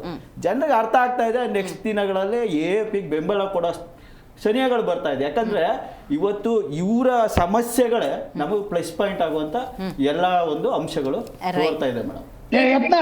ಸೇರಿಸ್ಕೊಂಡ್ಬಿಡಿ ನೀವು ನಾವು ಸೇರಿಸ್ಕೊಳಕ್ ಆಗಲ್ಲ ಸರ್ ಅವ್ರನ್ನ. ಅವ್ರು ಸೆಕ್ಯುಲರಿಸಮ್ ಇಲ್ಲ ಅವರು. ನಾವು ಎಲ್ಲರನ್ನೂ ಕರ್ಕೊಂಡು ಹೋಗ್ತೀವಿ. ಕಾಂಗ್ರೆಸ್ ಅವರು ಅಹಿಂದ ಅಂತಾರೆ, ಜಿಲೇಬಿ ಅಂತಾರೆ, ಬಿಜೆಪಿ ಅವ್ರು ಏನಂತಾರೆ ಹಿಂದೂ ಮುಸ್ಲಿಂ ಅಂತಾರೆ. ನಾವ್ ಎಲ್ಲರನ್ನೂ ಒಟ್ಟು ಕರ್ಕೊಂಡು ಹೋಗ್ತೀವಿ, ಯಾರು ಡಿವೈಡ್ ಮಾಡಕ್ ಇಷ್ಟಪಡಲ್ಲ. ಯತ್ನಾಳ್ ಅವರ ಆಯ್ಕೆಯ ಬಗ್ಗೆ ಒಂದಷ್ಟು ಚರ್ಚೆಗಳು ನಡೀತಾ ಇತ್ತು. AAP ಅನ್ನೋ ಆಪ್ಷನ್ ಬಹುತೇಕ ಕರ್ನಾಟಕದವ್ರು ಮರ್ತಿದ್ರು, ಬಟ್ ನೀವು ನೆನಪಿಸಿದ್ರಿ ಸರ್. ಅಲ್ಲ, ಚಾನ್ಸ್ ಇದೆ. ಆರ್ಗನೈಸ್ ಪಾರ್ಟಿ, ಡೆಲ್ಲಿನಲ್ಲಿ ಕರಪ್ಷನ್ ಇರ್ಬೋದು, ಕರ್ನಾಟಕದಲ್ಲಿ ಕರಪ್ಷನ್ ಆಗಕ್ಕೆ ಸಾಧ್ಯ ಇಲ್ಲ. ಓಕೆ, ವೆರಿ ನೈಸ್, ವೆರಿ ಎಲ್ಲೂ ಕರಪ್ಷನ್ ಇಲ್ಲ. ಕುಟುಂಬ ರಾಜಕಾರಣವನ್ನ ಹೈಕಮಾಂಡೇ ಒಪ್ಕೊಂಡಂಗಾಯ್ತಾ ಈ ಒಂದು ಉಚ್ಚಾಟನೆಯಿಂದ? ಮೇಡಮ್, 3 ವಿಚಾರ. ಒಂದು ಭ್ರಷ್ಟಾಚಾರ, ಇನ್ನೊಂದು ಕುಟುಂಬ ರಾಜಕಾರಣ, ಇನ್ನೊಂದು ಬೇಟಿ ಬಚಾವು ಬೇಟಿ ಪಡಾವು. ಈ ಮೂರರಲ್ಲೂ ಅವರು ಸಹಿಷ್ಣುತವಾದನು ಅಸಹಿಷ್ಣುತವಾದನು ಒಂದು ಅರ್ಥ ಆಗ್ತಾ ಇದೆ. ಯಾಕೆಂದ್ರೆ ಯತ್ನಾಳ್ ಅವರು ಪ್ರಶ್ನೆ ಮಾಡ್ತಾ ಇದ್ದಿದ್ದು ಒಂದು ಭ್ರಷ್ಟಾಚಾರದ ವಿಚಾರ, ಹೌದು, ಇನ್ನೊಂದು ತಂದೆ ಮಕ್ಕಳ ವಿಚಾರ, ಹೌದು, ಕುಟುಂಬ ಪರಿವಾರವಾದ. ಅಲ್ಲಿ ಮೋದಿಯವರು ಹೇಳುವಂಥದ್ದು ಭ್ರಷ್ಟಾಚಾರ ರಹಿತ ಅಧಿಕಾರ, ಕುಟುಂಬ ಪರಿವಾರ ರಹಿತ ಅಧಿಕಾರ ಮಾಡಬೇಕು ಅಂತ. ಆಮೇಲೆ ಇವತ್ತು ಮುನ್ರತ್ನ ಪ್ರಕರಣಗಳು ಆಗಿರ್ಬೋದು, ಮಾನ್ಯ ಯಡಿಯೂರಪ್ಪನವ್ರ ಮೇಲೆ ಪೋಕ್ಸೋ ಪ್ರಕರಣ ಇತ್ತು. ಆದರೆ ಅದೇ ಏನು ಗೊತ್ತಾ ಮೇಡಮ್, ನಿಮ್ಗೆ ಅವಾಗಲೇ ಒಂದು ಮಾತು ಹೇಳ್ತೀನಿ ಅಂತಂದೆ, ಇದು ಯತ್ನಾಳ್ ಅವರ ಭುಜದ ಮೇಲೆ ಗನ್ ಇದ್ದಿದ್ದು, ಅವ್ರು ಹೊಡಿಬೇಕಾಗಿದ್ದು ಸೋಮಶೇಖರ್ ಅವ್ರಿಗೆ, ಹೆಬ್ಬಾರ್ ಅವ್ರಿಗೆ. ಇದನ್ನ ಯತ್ನಾಳ್ ಅವರು ಎಲ್ಲೋ ಸೋರ್ಸ್ಗಳಲ್ಲಿ ನಮಗೂ ಬರ್ತವೆ ಮಾಹಿತಿ, ನನ್ನ ಫಸ್ಟ್ ತೆಗಿತಾರೆ ಅಂತ, ಅದಾದ್ಮೇಲೆ ಅವರಿಗೆ ಗುರಿ ಇಡ್ತಾರೆ ಅನ್ನುವಂಥ ಅವರಿಗೂ ಶೋಕಾಸ್ ನೋಟಿಸ್ನ ಕೊಟ್ಟಿರ್ತಕ್ಕಂಥದ್ದು ಉದಾಹರಣೆ. ಇವತ್ತು ಬಿಜೆಪಿ ಕಾರ್ಯಕರ್ತರ ಪರಿಸ್ಥಿತಿ ಏನಾಗಿದೆ ಅಂದ್ರೆ ಮೇಡಮ್, ಕಾರ್ಯಕರ್ತರೆಲ್ಲ ದೋಣಿನಲ್ಲಿ ಕೂತಿದ್ದಾರೆ. ನಾವಿಕ ಒಂದ್ ಕಡೆ ಇದ್ದಾನೆ, ಹುಟ್ಟು ಇನ್ನೊಂದ್ ಕಡೆ ಇದೆ. ನಾವಿಕ ಬಂದ್ರು ಆ ಕಾರ್ಯಕರ್ತರನ್ನ ದಡ ಸೇರ್ಸಕ್ಕಾಗಲ್ಲ. ಇನ್ ಕೇಸ್ ಹುಟ್ಟು ದೋಣಿ ಒಳಗಡೆ ಇದ್ರೆ ನಾವಿಕನೇ ಬರ್ತಾ ಇಲ್ಲ. ಆ ಪರಿಸ್ಥಿತಿನಲ್ಲಿ ಬಿಜೆಪಿ ಕಾರ್ಯಕರ್ತರ ಪರಿಸ್ಥಿತಿ ಆಗಿದೆ. ಇದು ದಡ ಸೇರದ ದೋಣಿ ಅಂತ ಒಂದು ಸಿನಿಮಾ ಮಾಡಿದ್ರು ಸಂಶಯ ಬೇಡ. ನೀವೇನಾದ್ರೂ ಪ್ರೊಡ್ಯೂಸ್ ಮಾಡೋಣ ಮೇಡಮ್. ಇನ್ನೊಂದು ಮೇಡಮ್, ಬೀಜ ಬೆಳೆಯೋದು ಅದಕ್ಕೆ ಶಬ್ದನೇ ಇಲ್ಲಂತೆ, ಬೆಳೀತಾ ಹೋಗ್ತದಂತೆ. ಈ ದೊಡ್ಡ ಮರ ಬೀಳ್ಬೇಕಂದ್ರೆ ದೊಡ್ಡ ಶಬ್ದದಲ್ಲೇ ಮರ ಬೀಳುತ್ತಂತೆ. ಆಯ್ತಾ? ಇವಾಗ ಯತ್ನಾಳ್ ಅವರ ಪರಿಸ್ಥಿತಿ ಏನಾಗಿದೆ ಅಂದ್ರೆ ಶಬ್ದ ಮಾಡ್ತಾ ಇದ್ರು, ಮರವಾಗಿ ಬೆಳೆದಿದ್ದಾರೆ. ನೋ, ಇದು ಅದ್ರಲ್ಲಿ ಡೌಟೇ ಇಲ್ಲ. Is one of the tallest leader in Karnataka. ಇನ್ನು ಬಿಜೆಪಿ ಪಾರ್ಟಿಯಲ್ಲಿ ಇದ್ದಂಥವ್ರು ಇವತ್ತು ಮಾಜಿ ಬಿಜೆಪಿಯ ಪರ್ಸನ್ ಆಗಿದ್ದಾರೆ. ಆದರೆ ದೊಡ್ಡದಾಗಿ ಬೆಳೆದಂಥವ್ರು, ಅದ್ರ ಜೊತೆಗೆ ಅದ್ವಾನಿ ಮತ್ತು ಅಟಲ್ ಬಿಹಾರಿ ವಾಜಪೇಯಿ ಅವ್ರ ಜೊತೆ ಒಂದು ನಂಟನ್ನು ಇಟ್ಕೊಂಡಂಥವ್ರು, ಅವ್ರ ಕಾಲದಲ್ಲಿ ಮಂತ್ರಿ ಆದಂತಹ ವ್ಯಕ್ತಿ. ಇದು ಕೇವಲ ನಾನು ಅವಾಗಲೇ ಹೇಳಿದೆ, ಮಾನ್ಯ ಯಡಿಯೂರಪ್ಪನವರ ವಯಸ್ಸು ಮತ್ತು ರಾಜಕೀಯದ ಮೇಲೆ ನಮಗೆ ಗೌರವ ಇದೆ. ಆದರೆ ಅಧಿಕಾರದ ಹಪ್ಪತಪ್ಪಿ ಯಾವ ಲೆವೆಲ್ಗಿತ್ತು ಅಂದ್ರೆ 2 ದಿನ ಅವಕಾಶ ಸಿಕ್ಕಿದ್ರೆ ಮುಖ್ಯಮಂತ್ರಿ, 2 ದಿನ 6 ದಿನ ಅವಕಾಶ, ಅಲ್ಲಿ ಅವರಿಗೆ ಬಹುಮತನೇ ಇಲ್ಲ. ಮುಖ್ಯಮಂತ್ರಿ ನಾನೇ ಆಗ್ಬೇಕು. ನೀವು 2008 ನೋಡಿ, ಅಥವಾ 2018 ಬಂದಾಗ್ಲೂ ಅಷ್ಟೇ, ಬೇರೆಯವ್ರಿಗೆ ಅವಕಾಶನೇ ಇಲ್ಲ. ಸದಾನಂದ ಗೌಡ್ರನ್ನ ಯಾಕೆ ತೆಗೆದ್ರು ಅನ್ನೋಂಥದ್ದು ಇಲ್ಲಿ ತನಕ ಗೊತ್ತೇ ಇಲ್ಲ. ಫೈನಲಿ ಏನಾಗಿದೆ ಒಂದು, I am not going to tell about, ಯಾಕೆಂದ್ರೆ ಯಾರು ಸಮೇತ ಜನರಿಂದ ಆಯ್ಕೆ ಆಗ್ಬೇಕಾದ್ರೆ ಅದನ್ನ ಪರಿವಾರವಾದ ಅಂತ ಹೇಳಲಿಕ್ಕೆ ಸಾಧ್ಯ ಇಲ್ಲ. ಅದು ಜನರಿಂದ ರಾಜ್ಯಸಭೆನೋ MLCನೋ ಆದ್ರೆ ಏನೋ ಒಂಥರ. ಆದ್ರೆ ಈ ಒಂದು ಅಧ್ಯಕ್ಷ ಸ್ಥಾನನ ಬೇರೆಯವ್ರಿಗೂ ಕೊಡ್ಬೋದಿತ್ತು. ಆದರೆ ಬಿಜೆಪಿನಲ್ಲಿ ಯಡಿಯೂರಪ್ಪನವರು ಒಂದು ಮಾಸ್ ಲೀಡರ್, ಅವರು ಇವಾಗ ನಿವೃತ್ತಿ ಅಂಚಿಗೆ ಹೋಗಿ ತಲುಪಿರ್ತಕ್ಕಂಥವ್ರು. ಮತ್ತು ಹಿಂದುತ್ವವಾದಿಗಳು ಫೈರ್ ಬ್ಯಾಂಡ್ ಅಂತ ಹೇಳ್ತಾ ಇದ್ದವರೆಲ್ಲ ಹಿಂದುತ್ವದ ಆಧಾರದ ಮೇಲೆ ಇವರು ಪಕ್ಷ ಸಿದ್ಧಾಂತಗಳನ್ನ ನಡೆಸ್ತಾ ಇದ್ದವರು. ಇವತ್ತು ಬಿಜೆಪಿಗೆ ಓಟ್ ಹಾಕ್ತಾ ಇದ್ದಿದ್ದು ಸಮೇತ ಆ ಒಂದು ಪರಿಕಲ್ಪನೆ ಮೇಲೆ. ಆದರೆ ಇವತ್ತು ಅವ್ರನ್ನೆಲ್ಲ ಮಟ್ಟ ಹಾಕ್ತಾ ಇರುವಂಥದ್ದು. ಮುಂಬರೋ ದಿನ ಖಂಡಿತವಾಗ್ಲು ಮೇಡಮ್ 2028ಕ್ಕೆ ನಮ್ದೇನು ಮಿಷನ್ 175 ಇದೆಯಲ್ಲ, ಅದಕ್ಕೆ ಬಹಳ ಹತ್ರ ಮಾಡ್ಕೊಳ್ತಾ ಇದ್ದಾರೆ. ವಿಜಯೇಂದ್ರರವ್ರಿಗೂ, ಯಡಿಯೂರಪ್ಪನವ್ರಿಗೂ, ಅನಂತ್ ಕುಮಾರ್ ಹೆಗ್ಡೆ ಅವ್ರಿಗೂ, ಎಲ್ಲರಿಗೂ ಸಮೇತ ತುಂಬು ಹೃದಯ ಧನ್ಯವಾದಗಳು. ನೀವು ಹೊಡೆದಾಡ್ತಾ ಇರಿ, ಕಿತ್ತಾಡ್ತಾ ಇರಿ. ಸೊ ನಮ್ಮ ಪಕ್ಷ ಸುಭದ್ರವಾಗಿ. ನೀವು ಸತೀಶ್ ಜಾರಕಿಹೊಳಿ ಅವರನ್ನ ಮರ್ತು ಮಾತಾಡ್ತಿದ್ದೀರಿ, doctor G Parameshwar madam. Satish Jarkiholi ಅವ್ರ ಮನೆಗೆ DK ಸಾಹೇಬ್ರು ಹೋಗ್ತಾರೆ, ಪರಮೇಶ್ವರ್ ಅವ್ರ ಮನೆಗೆ DK ಸಾಹೇಬ್ರು ಹೋಗ್ತಾರೆ, ಅವ್ರ ಮನೆಗೆ ಇವ್ರು ಬರ್ತಾರೆ. ಕುಟುಂಬ ನೀವು ಮದುವೆ ಆಗಿ ಗಂಡ ಹೆಂಡತಿ ಅಂದಾಗ ಚಿಕ್ಕ ಪುಟ್ಟದು. ಕಾಂಗ್ರೆಸ್ನಲ್ಲಿ ಎತ್ತಾಡಿದ್ದಂಗೆ ನಮ್ಮ ಯಾರು ದರ್ಶನ್ ಬಹಳ nice, very nice. Thank you sir. Okay Syed ಅವರೇ, ಮೈತ್ರಿ ಪಕ್ಷ ನೀವು, ಬಿಜೆಪಿಯ ಈ ಆಂತರಿಕ ಸಮಸ್ಯೆಗಳು ನಿಮಗೇನಾದರೂ ಸಮಸ್ಯೆನ ಉಂಟು ಮಾಡ್ತಿದೆ? ಯಾಕೆಂದರೆ JDS ಕೂಡ ಅದಕ್ಕೇನು ಹೊರತಾಗಿಲ್ಲ. ಯಾಕೆಂದರೆ CM ಇಬ್ರಾಹಿಂ ಅವರ ಘಟನೆಯನ್ನು ನಾವು ನೋಡಿದ್ವಿ, GT ದೇವೇಗೌಡರು. ಈಗ ನೋಡಿ, ಇದು ಜರಡಿ ಹಿಡಿಯುವಂಥ ಪ್ರಯತ್ನ ಆದಮೇಲೆ ಅದು ಒಂದು ನಿಮಿಷ, ಪದೇ ಪದೇ ನೀವು CM ಇಬ್ರಾಹಿಂ ಬಗ್ಗೆ ಯಾಕೆ ಮಾತಾಡ್ತೀರಿ ನನಗೆ ಅರ್ಥ ಆಗಿಲ್ಲ. ಏಕೆಂದ್ರೆ ಸಮನ್ವಯತೆ ಕೊರತೆ ಇಲ್ಲ ಮೇಡಮ್. ಅವ್ರು ಮಾಡ್ಕೊಂಡಿರೋ ತಪ್ಪಿಂದ ಅವ್ರು ಹೊರಗೆ ಹೋಗಿರೋದು, ಇದು ನಾನು ಮೊದಲು ಹೇಳಿದ್ದೀನಿ. ಸೊ ಅದಕ್ಕೆ ತಗೊಂಡು ಬಂದು ಇದಕ್ಕೆ ಲಿಂಕ್ ಮಾಡಬೇಡಿ. ಪ್ಲಸ್ GT ದೇವೇಗೌಡರು ದೂರವಾಗಿದ್ದಾರೆ, ಆದರೆ ಏನು ಭಿನ್ನ ಮತ ಈ ಯತ್ನಾಳ್ ಅವ್ರು ಕೊಟ್ಟಂಗೆ ಹೇಳಿಕೆ ಏನು ಕೊಡ್ತಾ ಇಲ್ಲ, ವಿರೋಧವಾಗಿ ನಡ್ಕೊಳ್ತಾ ಇಲ್ಲ. ಅಲ್ಲೊಂದು ಅಂದ್ರೆ ಒಂದು ಆ ಸ್ಟೇಟ್ಮೆಂಟ್ಗಳಲ್ಲೂ ಸ್ಟ್ಯಾಂಡ್ ಇರುತ್ತೆ ಸರ್, ಇಲ್ಲೇನು ಹೇಳಲ್ಲ, ಎಲ್ಲಿ ಹೊಗಳಬೇಕು ಅವ್ರನ್ನ ಹೊಗಳತ್ತಿದ್ದಾರೆ. ನಮ್ಮ ವರಿಷ್ಠರಾಗ್ಲಿ ಏನು ಅವ್ರ ಬಗ್ಗೆ ಕಂಪ್ಲೇಂಟ್ ಮಾಡೋದು ಅಥವಾ ನಾವು ಈ ರೀತಿ ಚರ್ಚೆ ಮಾಡ್ಕೊಂಡು ಬೀದಿಗೆ ಅಂತೂ ಬಂದಿಲ್ಲ, ಇನ್ನ ಕಾಲ ಬಂದಿಲ್ಲ. ಆಮೇಲೆ ಇನ್ನೊಂದು, ನಮ್ಮ ಆಪ್ ವಕ್ತಾರರು ಹೇಳ್ತಿದ್ರು, ಇವ್ರು ಹೇಳ್ತಿದ್ರು. ಸೊ ಒಂದು ಎಕ್ಸಾಂಪಲ್ ಹೇಳ್ತೀನಿ. ಪಕ್ಷ ಕಟ್ಬಿಡ್ತಾರೆ ಮಾಡಿಬಿಡ್ತಾರೆ ಅಂದರೆ ಎಲ್ಲರೂ ದೇವೇಗೌಡರಾಗಕ್ಕಾಗಲ್ಲ, ಎಲ್ಲರೂ ಯಡಿಯೂರಪ್ಪನವ್ರಾಗಕ್ಕೂ ಆಗಲ್ಲ. ಈ 2 ಹುಲಿಗಳಿದಾವಲ್ಲ, ಇದರಿಂದ ಆ ಸ್ಥಾನನೇ ಬೇರೆ ಇದೆ ಕರ್ನಾಟಕದಲ್ಲಿ. Nobody can come to that position. ಆಗಲ್ಲ. ಯಡಿಯೂರಪ್ಪನವರು ಅವ್ರ ಬಲ ಏನಿತ್ತು ಅಂತ ಆಗಲೇ ಇವ್ರು ಹೇಳ್ದಂಗೆ ಒಂದ್ಸಲ ಹೊರಗಡೆ ಬಂದ್ಬಿಟ್ಟು ತೋರಿಸಿದ್ದಾರೆ. ಅದಕ್ಕೆ BJP ಅವರು ಸುಮ್ಮನಿರೋದು. ಆಯ್ತಾ ಮೇಡಮ್?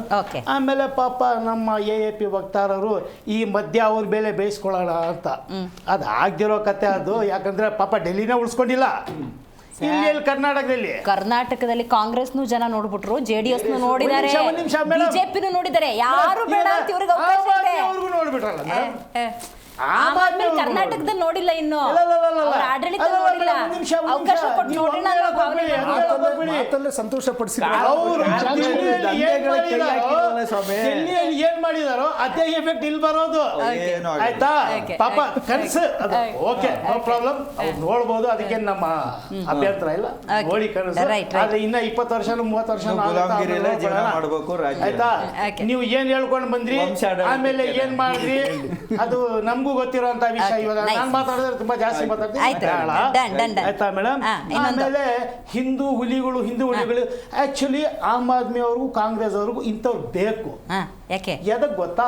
ಇಲ್ಲಾಂದ್ರೆ ಮುಸ್ಲಿಂ ಒಟ್ಟು ಇವ್ರು ಬರಲ್ಲ. Okay, got it. ಮುಸ್ಲಿಮ್ಸ್ ಓಡ್ಬೇಕಂದ್ರೆ ಇಂಥವ್ರಿಗೆ ಇವಾಗ ಕಾಂಗ್ರೆಸ್ ಅವರು ಇವರೆಲ್ಲ ತೋರಿಸ್ಬೇಕಲ್ಲ, ನೋಡಿ ನಿಮ್ ವಿರುದ್ಧವಾಗಿ ಮಾತಾಡೋರು, ನಿಮ್ಮ ವಿರೋಧ ಮಾಡೋರು ನಿಮ್ ದುಶ್ಮನ್ರು ಅಂತ ಹೇಳಿದ್ರೇನೆ ನಮ್ ಜನ ಕಣ್ಣು ಮುಚ್ಕೊಂಡು ಇಲ್ಲಿ ಓಟ್ ಹಾಕ್ಬಿಡೋದು. Right, very nice sir.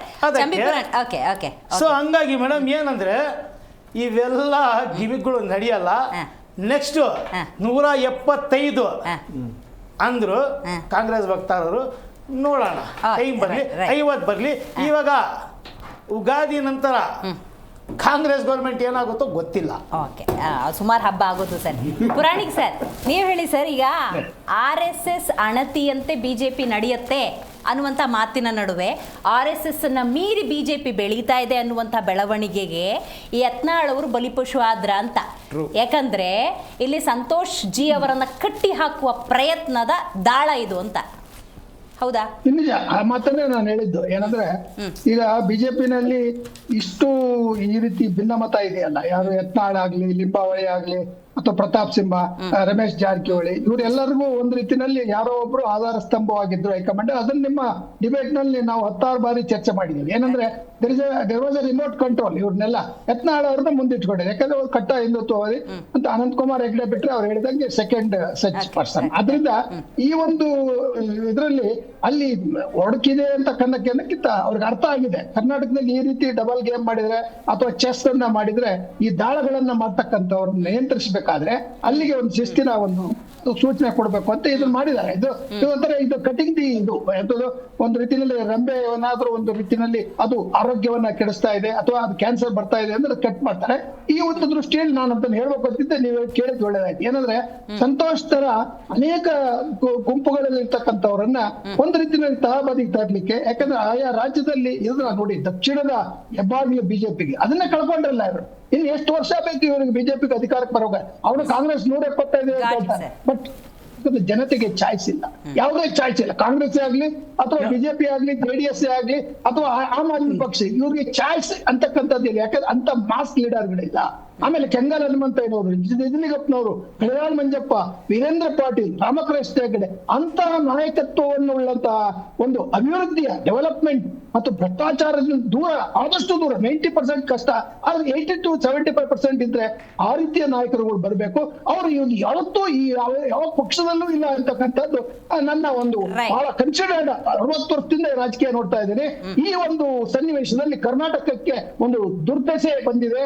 ಯಾವ ಪಕ್ಷವನ್ನ ನಾವು ನಂಬುವುದು? ಆಮ್ ಆದ್ಮಿ ಪಕ್ಷಕ್ಕೆ ನೀವು ಹೇಳಿದಂಗೆ ಅದು ಕಾರ್ಪೊರೇಷನ್ ನಲ್ಲಿ ಗೆಲ್ತಾ ಅಷ್ಟೇ. ಅದರಿಂದ ಅಧಿಕಾರಕ್ಕೆ ಇರ್ತಕ್ಕಂಥ 2 ರಾಷ್ಟ್ರೀಯ ಪಕ್ಷಗಳು ಮತ್ತೆ ಅತ್ಯಂತ ಹಿರಿಯ ಮಾಜಿ ಪ್ರಧಾನಿ ಮತ್ತು ದೇವೇಗೌಡರವರ ಪಕ್ಷ JDS ಪಕ್ಷ ಏನಾದ್ರೂ ಹೊಸ ನಾಯಕತ್ವವನ್ನ ಕುಟುಂಬದ ರಾಜಕೀಯದಿಂದ ಹೊರತಾಗಿ ಭ್ರಷ್ಟಾಚಾರದಿಂದ ದೂರವಾಗಿ ಈ ಕರ್ನಾಟಕವನ್ನು ಉಳಿಸುವ ದೃಷ್ಟಿಯಲ್ಲಿ ಅವರು ಫೈಟ್ ಮಾಡಿದ್ರೆ ಬಹುಶಃ ಕಾಂಗ್ರೆಸ್ನಲ್ಲೂ ಒಳ್ಳೆಯವರು ಬರ್ಬೋದು, ಬಿಜೆಪಿನಲ್ಲೂ ಒಳ್ಳೆಯವರು ಬರ್ಬೋದು, JDS ನಲ್ಲೂ ಒಳ್ಳೆಯವರು ಬರ್ಬೋದು, ಆಮ್ ಆದ್ಮಿ ಪಕ್ಷದಲ್ಲೂ ಒಳ್ಳೆಯವರು ಬರ್ಬೋದು. ಈ ರೀತಿಯ ಒಂದು ಅಪೇಕ್ಷೆ ನಮ್ಮದು, ನಿಮ್ಮದು, ಸಾರ್ವಜನಿಕರ ಒಂದು ಭಾವನೆಯಲ್ಲಿ ಯಾರನ್ನೂ ನಂಬದ ಪರಿಸ್ಥಿತಿಯಲ್ಲಿ ನಾವು ಇದ್ದೇವೆ ಅಂತಕ್ಕಂಥದ್ದು ಅತ್ಯಂತ ದುಃಖಕರವಾದ ಮಾತು ಅಥವಾ ಅಭಿಪ್ರಾಯ ಮತ್ತು ಬೆಳವಣಿಗೆ ಇರ್ತಕ್ಕಂಥ ಅಂತಕ್ಕಂಥದ್ದನ್ನ ನಾನು ಈ ಮಾತಿನಲ್ಲಿ ಹೇಳಿಕ್ಕೆ ಇಷ್ಟಪಡ್ತೀನಿ. ರೈಟ್. ಕಾರ್ಯಕ್ರಮದಲ್ಲಿ ಚಂಬಿ ಪುರಾಣಿಕ್ ಅವರು, ರುದ್ರದೇವರವರು, ದಿನೇಶ್ ಅವರು, ದರ್ಶನ್ ಅವರು, ಸೈಯದ್ ಅವರು ಭಾಗಿಯಾಗಿದ್ದಕ್ಕಾಗಿ ಧನ್ಯವಾದಗಳು.